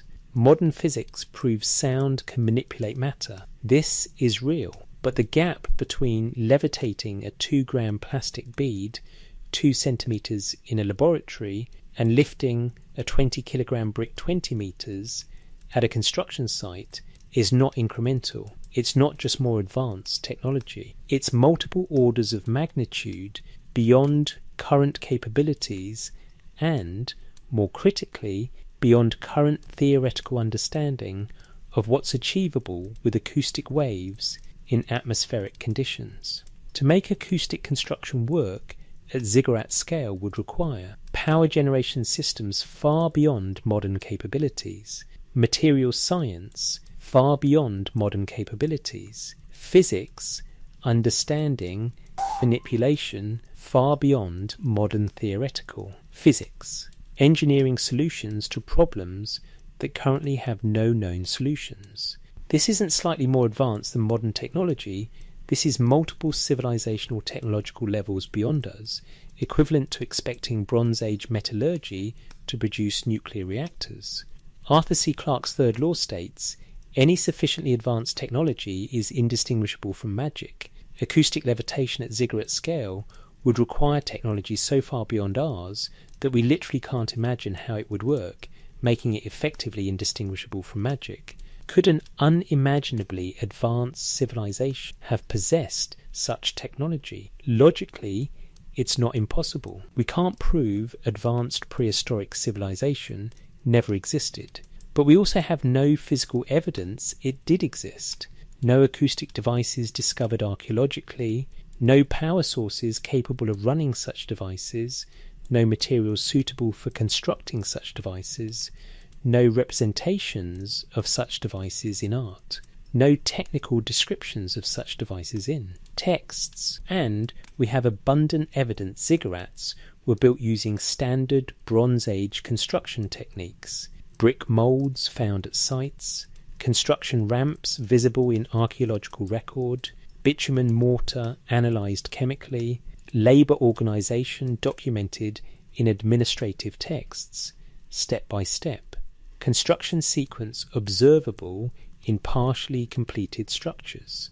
Occam's razor, the principle that simpler explanations requiring fewer assumptions are more likely correct, strongly favours standard construction methods over speculative acoustic technology. The physics verdict. Acoustic manipulation of matter is real physics, but acoustic construction at ziggurat scale would require technology so far beyond modern capabilities and Bronze Age capabilities that invoking it as explanation requires extraordinary evidence. We don't have that evidence. The physics doesn't absolutely rule out acoustic construction, but it makes the hypothesis implausible enough that it should be treated as highly speculative unless compelling new evidence emerges. With the physics landscape clear, one question remains. Is there anything in how Mesopotamian texts use sound and voice language that suggests technical meaning rather than theological? Let's examine the semantic patterns one final time. Patterns in the clay, semantic analysis. We've established translation reliability. We've examined creation myths, construction accounts, temple hymns. We've assessed mainstream scholarly interpretation and evaluated physics constraints. One analytical approach remains: systematic semantic analysis, comparing how Sumerian and Akkadian texts use sound/voice/word terminology across different contexts.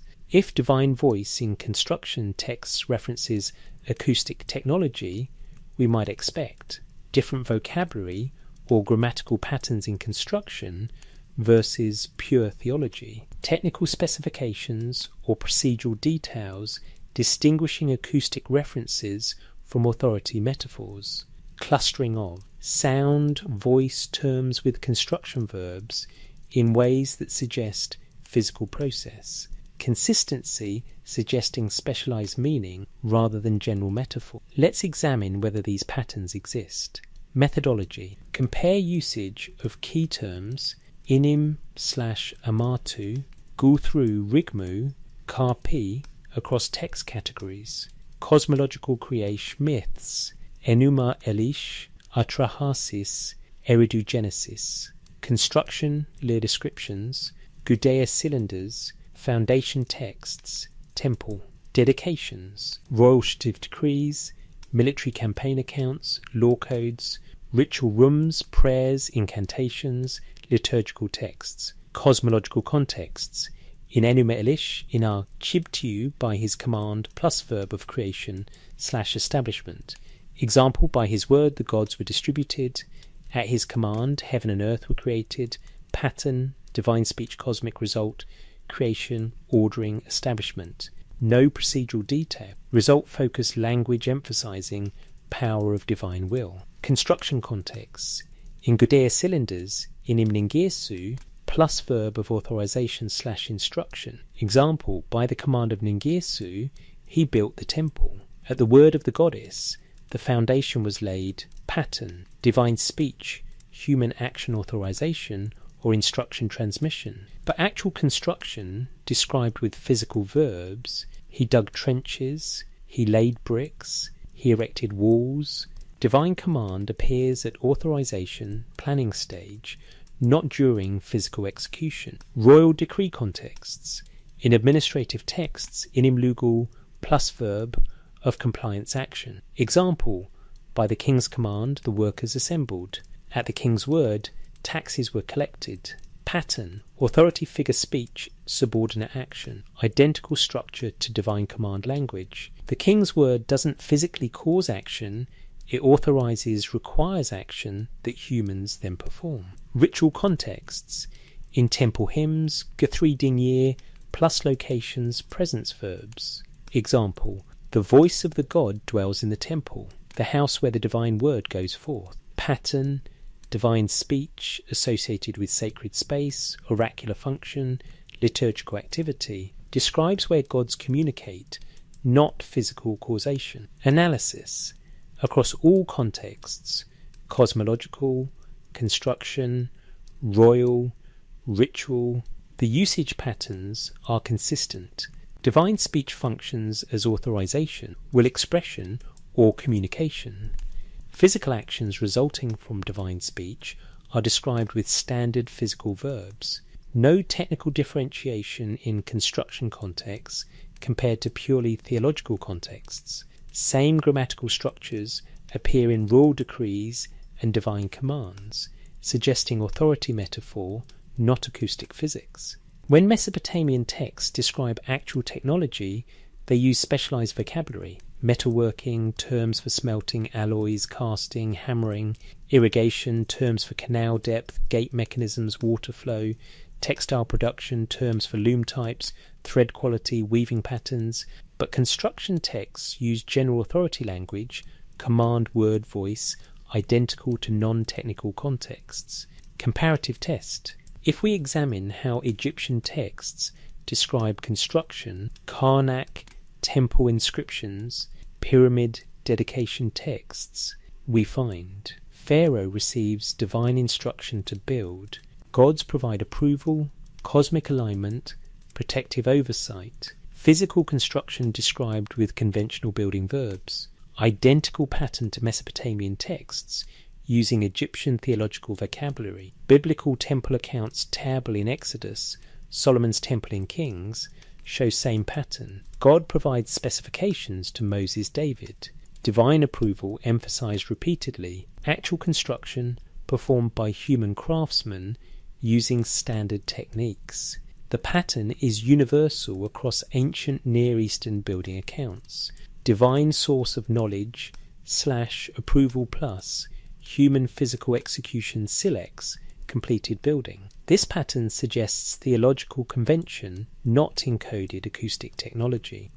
The honest conclusion. Systematic semantic analysis doesn't reveal hidden technical meaning in Mesopotamian construction texts. Divine voice / word / command language in construction contexts functions identically to the same language in cosmological, royal and ritual contexts, expressing authority, will, approval, communication, not describing physical processes. When Mesopotamian scribes wanted to describe technology, they used technical vocabulary. Construction texts don't employ such specialized language beyond standard architectural terms. The linguistic evidence doesn't support reading construction references to divine voice as encoded acoustic technology. This doesn't absolutely disprove the hypothesis. Encoded knowledge could theoretically be preserved in standard theological language if the underlying technical understanding was lost. But it removes what would have been the strongest evidence, distinctive linguistic patterns suggesting technical meaning. We're left with texts using standard theological language, div authority, expressed through speech. Physics making acoustic construction at scale highly implausible. No archaeological evidence for acoustic devices. Mainstream scholarly consensus that these are religious texts expressing theology. Against this we have intriguing linguistic patterns, divine voice in construction contexts, modern proof that acoustic manipulation is real physics, a Kalu tradition suggesting inherited knowledge. Interesting questions worth asking. How should we weigh these? Considerations? Let's examine 3 complete interpretive frameworks and assess each honestly. 3 ways to read the same words. We've journeyed through cuneiform translations, examined ziggurats and laboratory experiments, analysed creation myths and acoustic physics, confronted academic consensus and semantic patterns.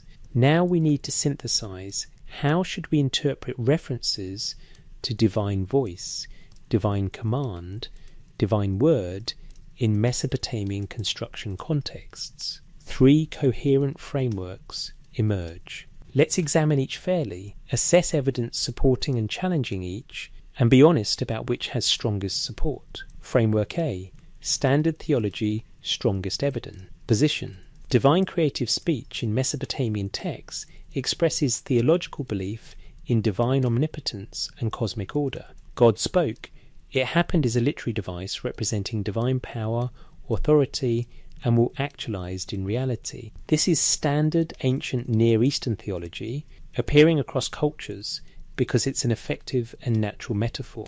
Speech is humanity's primary creative act, communicating ideas, coordinating action, transmitting knowledge. Attributing reality, creating speech to gods, expresses their supreme creative power using fundamental human capability scaled to infinite degree. When Marduk demonstrates his word, makes garments vanish and reappear, its theological statement about divine authority, his decree determines reality. When Gudea receives temple plans through divine speech in dreams, it's raw legitimation, claiming highest possible authority for his building project. When temple hymns describe divine voice dwelling in sacred spaces, its liturgical language, temples as places of divine human communication, no acoustic technology, no encoded technical knowledge, straightforward theological expression, evidence supporting. Comparative mythology, divine creative speech appears in Egyptian, biblical, Hindu, Greek, Chinese, and other traditions.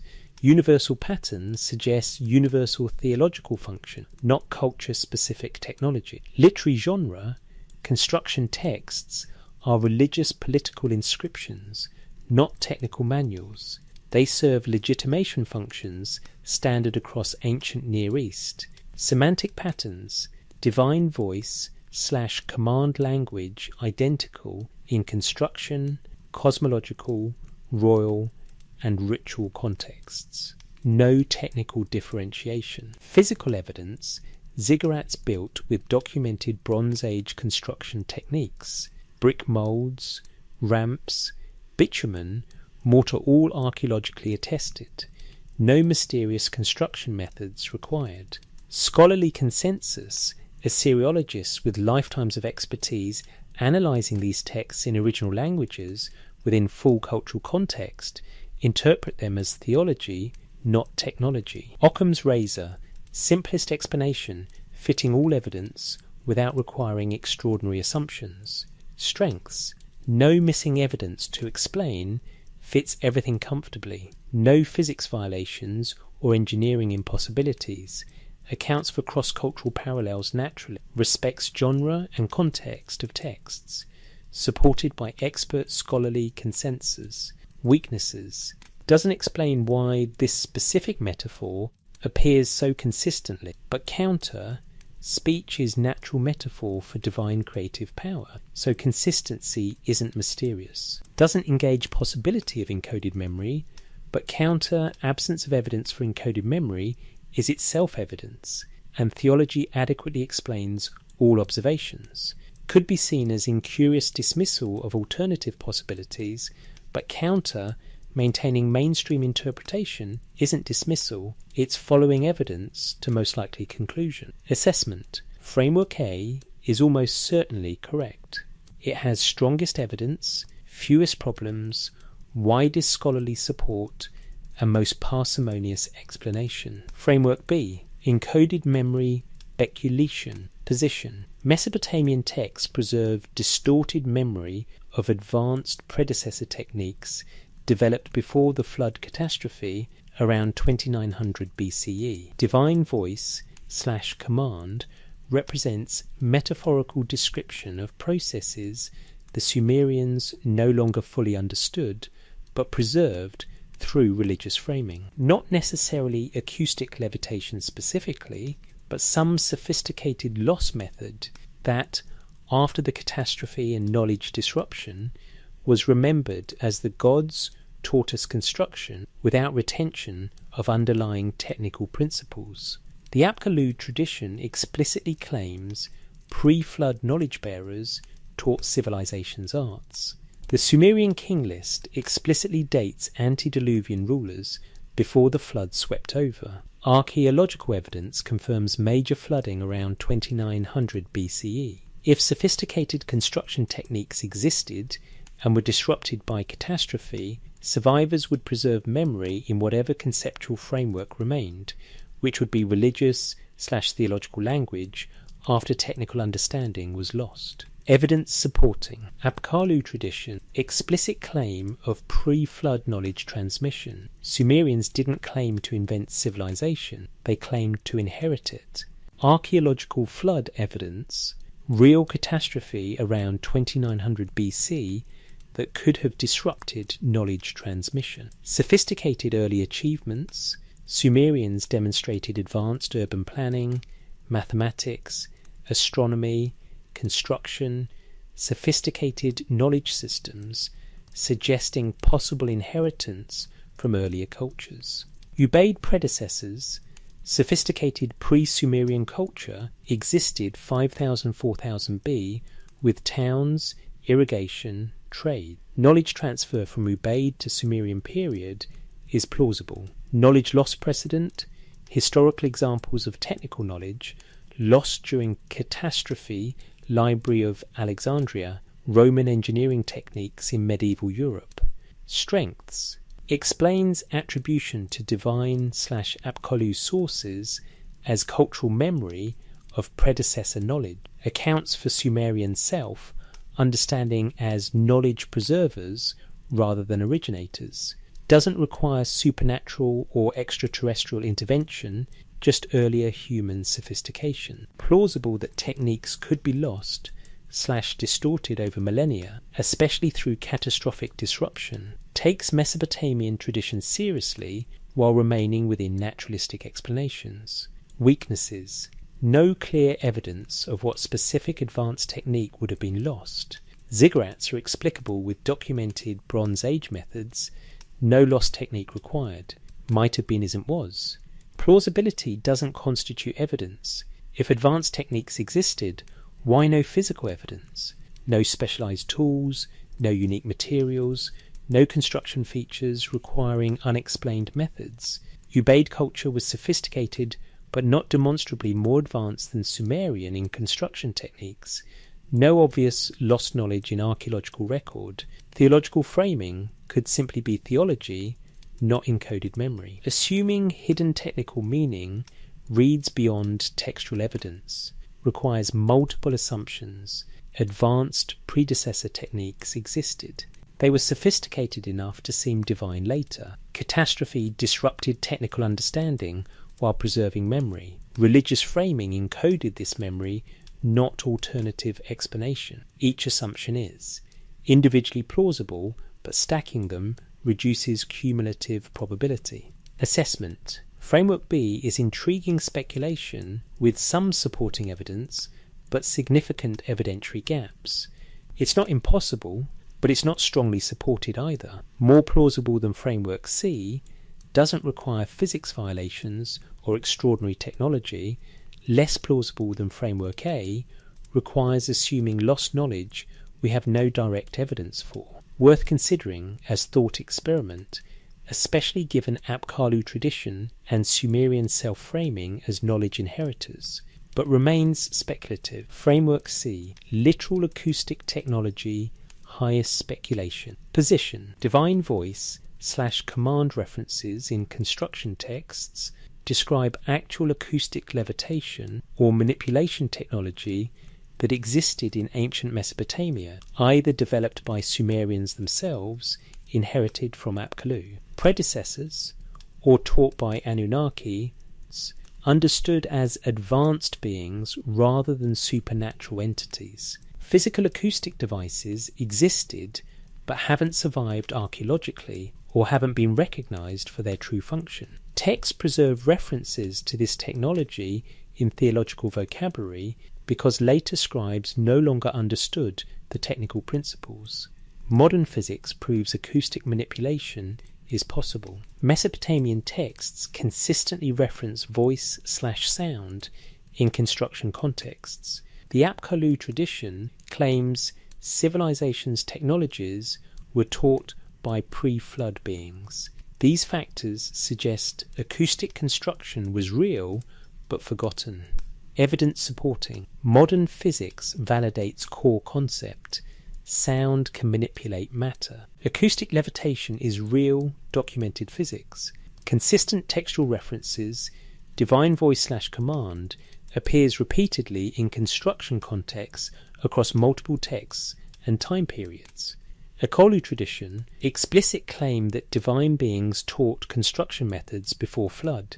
Architectural acoustic properties, temples show sophisticated acoustic design, demonstrating ancient understanding of sound. Takes text's own claims seriously. Rather than dismissing gods taught us as mere theology, considers possibility they preserve memory of actual advanced teachers.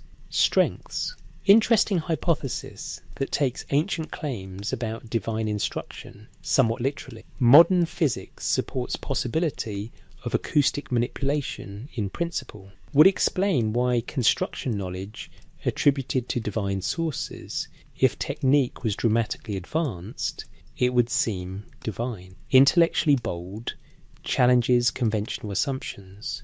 Weaknesses. Physics gap. Modern acoustic levitation handles 2-gram objects at 2 centimeters. Ziggurat construction requires 10,000x mass increase, 30,000x height increase. The gap isn't incremental, it's multiple technological civilizations beyond current capabilities. No devices, 0 archaeological evidence of acoustic technology. No transducers, no power sources, no focusing mechanisms, no materials suitable for constructing such devices. No technical descriptions, texts don't describe acoustic devices, frequency calculations, operational procedures, or anything resembling technical manual for acoustic construction. Conventional construction evidence abundant, brick molds, ramps, bitumen, standard Bronze Age construction toolkit all archaeologically documented. No mysterious methods required. Semantic patterns don't support. Divine voice / command language identical in construction and non-construction contexts. No technical differentiation suggesting specialized acoustic meaning. Universal mythological pattern, divine creative speech appears across cultures globally. Why interpret Mesopotamian version as acoustic technology but not Egyptian, biblical, Hindu, Greek, Chinese versions? What makes Mesopotamian texts unique? Genre confusion imposes technical reading on religious political texts. These are temple dedications and royal inscriptions, not engineering manuals. Occam's razor violation requires multiple extraordinary assumptions. Acoustic technology at impossible scale existed. It left no physical evidence. It's referenced only in theological language without technical descriptions. It was completely forgotten despite sophisticated achievement. Mainstream scholarly interpretation is wrong. Each assumption is individually problematic. Stacked together, cumulative implausibility is severe. Missing evidence problem: if acoustic technology existed, we should find representations on cylinder seals or reliefs, technical text describing operation, specialized vocabulary distinguishing acoustic from conventional construction, physical remains of devices or materials, construction, features requiring acoustic methods. We have none of this. Assessment: Framework C is highly speculative with minimal supporting evidence and severe challenges from physics, archaeology, linguistics, and scholarly consensus. The hypothesis is intellectually interesting, but not evidentially supported. It requires assuming extraordinary technology for which we have no physical evidence, misreads the genre and function of religious texts, and doesn't explain why universal mythological patterns should be interpreted as acoustic technology in Mesopotamian context, but not elsewhere. While logically possible, we can't prove advanced acoustic technology never existed. It's highly implausible given current evidence. Honest conclusion: Framework A, standard theological interpretation, has strongest evidence across all categories. Framework B, encoded memory of lost techniques, is plausible but speculative, worth considering but not strongly supported. Framework C, literal acoustic technology, is highly speculative with severe evidentiary problems and physics constraints. But Framework A doesn't absolutely foreclose the others. Absence of evidence isn't always evidence of absence, though in this case the absence is extensive enough to be meaningful. The question remains technically open for further evidence. If acoustic devices were discovered archaeologically, or if technical texts describing acoustic construction were translated, the assessment would change dramatically. But based on current evidence, divine voice and command in Mesopotamian construction texts almost certainly represent theology, expressions of divine authority, will, and cosmic order, not encoded acoustic technology. This doesn't diminish the value of asking the question. Rigorous examination forced us to understand translation reliability and linguistic foundations, examine texts carefully in context, assess mainstream scholarly interpretations fairly, calculate physics constraints honestly, analyze semantic patterns systematically, compare interpretive frameworks explicitly. That intellectual work has value even if, especially if, it confirms mainstream understanding rather than overturning it. The ancient Sumerians were remarkable. Whether their knowledge came from gods, from forgotten predecessors, or from their own extraordinary ingenuity, they achieved something lasting, and they wrote about it carefully in clay that would survive when everything else turned to dust. The echo in the silence. Return with me to where we began. The ziggurat of Ur rises from the Iraqi desert, its mud brick core exposed by millennia, its facing bricks partially restored by archaeologists and modern builders hoping to preserve what remains. Stand at its base and look up. Imagine this structure not as ruin, but as it appeared 4,000 years ago, baked brick facades gleaming, rising in 3 great terraces, crowned by a temple where priests performed rituals connecting earth to heaven. Millions of bricks, decades of labour, thousands of workers, all organised, directed, accomplished with Bronze Age technology, human hands, human tools, human ingenuity. That much is certain, whether guided only by their own knowledge or by wisdom inherited from Apkallu teachers, from earlier sophisticated cultures, or from divine revelation, we may never know for sure. In laboratories today, tiny beads hover in acoustic suspension, proof that sound can defy gravity, at least at small scales. The physics is real. Acoustic manipulation of matter is documented fact. Between these two facts, ancient achievement and modern physics, lies the question we've explored. Could Mesopotamian references to divine voice in construction contexts preserve memory of acoustic methods? We've examined the evidence carefully Ancient texts do reference divine voice, command and word in construction contexts. That's linguistically certain. Modern physics does prove sound can manipulate matter. That's experimentally verified. But the gap between these facts is enormous, 10,000 times in mass, 30,000 times in height, requiring technology so far beyond current capabilities that we can barely imagine how it would work.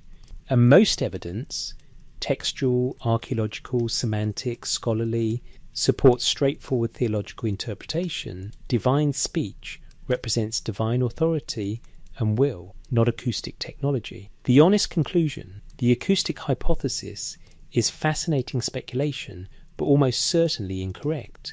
Yet perhaps the most important thing isn't whether acoustic levitation built the ziggurats. Perhaps it's that asking the question forced us to look carefully at what the texts actually say, to confront what physics actually allows, to distinguish speculation from evidence, to engage mainstream scholarship honestly, to practice intellectual rigour even when exploring unconventional ideas. The ancient Sumerians were sophisticated. They developed writing, mathematics, urban planning, legal systems, literature, astronomy, medicine, and monumental architecture. Whether their sophistication came from gods, from forgotten predecessors, or from their own remarkable ingenuity, they achieved something lasting. They built structures that endure 4 millennia later. They created literature that speaks across centuries once we learn to read their wedge-shaped script.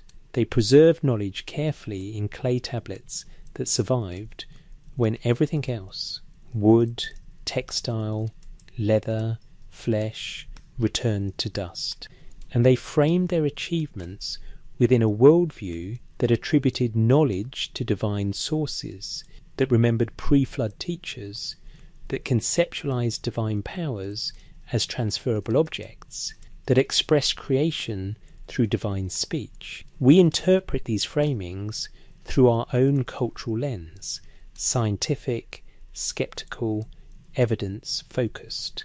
They interpreted their world through theological lens.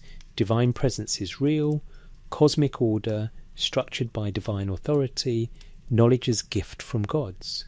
Neither lens is simply right or wrong. They're different ways of making sense of existence, achievement, and mystery. The acoustic hypothesis, where the divine voice references encode lost acoustic technology, probably isn't true in literal sense, but it's not definitively disproven either. Absence of evidence, while meaningful, isn't absolute evidence of absence. Archaeological discoveries continue. Texts remain untranslated in museum storage. Our understanding of ancient capabilities evolves. 3 certainties remain. 1. Sumerians built ziggurats. Physical structures stand as evidence. 2. Sumerians attributed construction knowledge to gods. Textual records preserve this claim. 3. We interpret these facts through modern scientific frameworks, recognizing our interpretation is culturally situated just as theirs was. The question, what did they really mean by divine voice and divine command, remains open at the margins, even as mainstream interpretation is almost certainly correct at the centre. And that's intellectually honest. Strong conclusions where evidence warrants.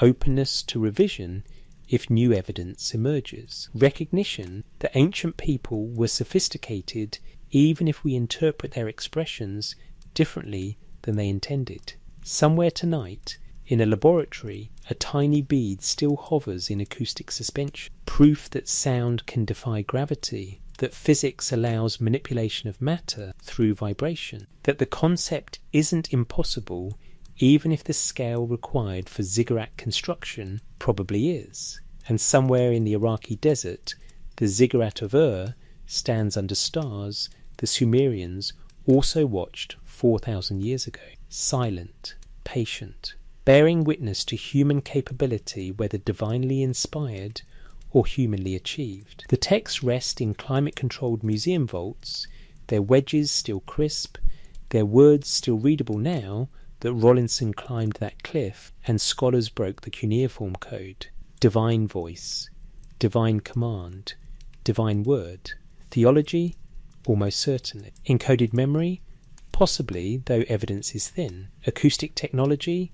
Fascinating speculation? Probably not. But the asking itself, the careful examination, the honest assessment, the willingness to consider possibilities while maintaining intellectual rigour, that's worth doing. Even if the answer remains, like those tiny levitating beads, suspended in uncertainty. Sleep on it, dream on it, and know that whether the answer is divine voice, human ingenuity, or something we haven't imagined yet, the mystery itself is worth preserving. The ziggurat stands, the texts endure, the question waits. And in the space between what we know and what we wonder, intellectual honesty meets human curiosity, the same curiosity that led the Sumerians to build monuments reaching toward heaven, to write knowledge in clay for future generations, to ask their own questions about divine and human realms. We are their descendants in that curiosity, separated by 4 millennia, but connected by the drive to understand, to build, to preserve, to question. If this investigation resonated, share your thoughts. Which framework seems strongest to you? What evidence would change your mind? The conversation continues, not just in comments, but in unread tablets waiting in museum storage, in archaeological sites not yet excavated, in questions not yet asked. The conversation continues, patient as the clay itself, and the echo of ancient voices, whether divine or human, acoustic or metaphorical, still whispers through the ruins, waiting for us to listen carefully enough to understand what they truly meant.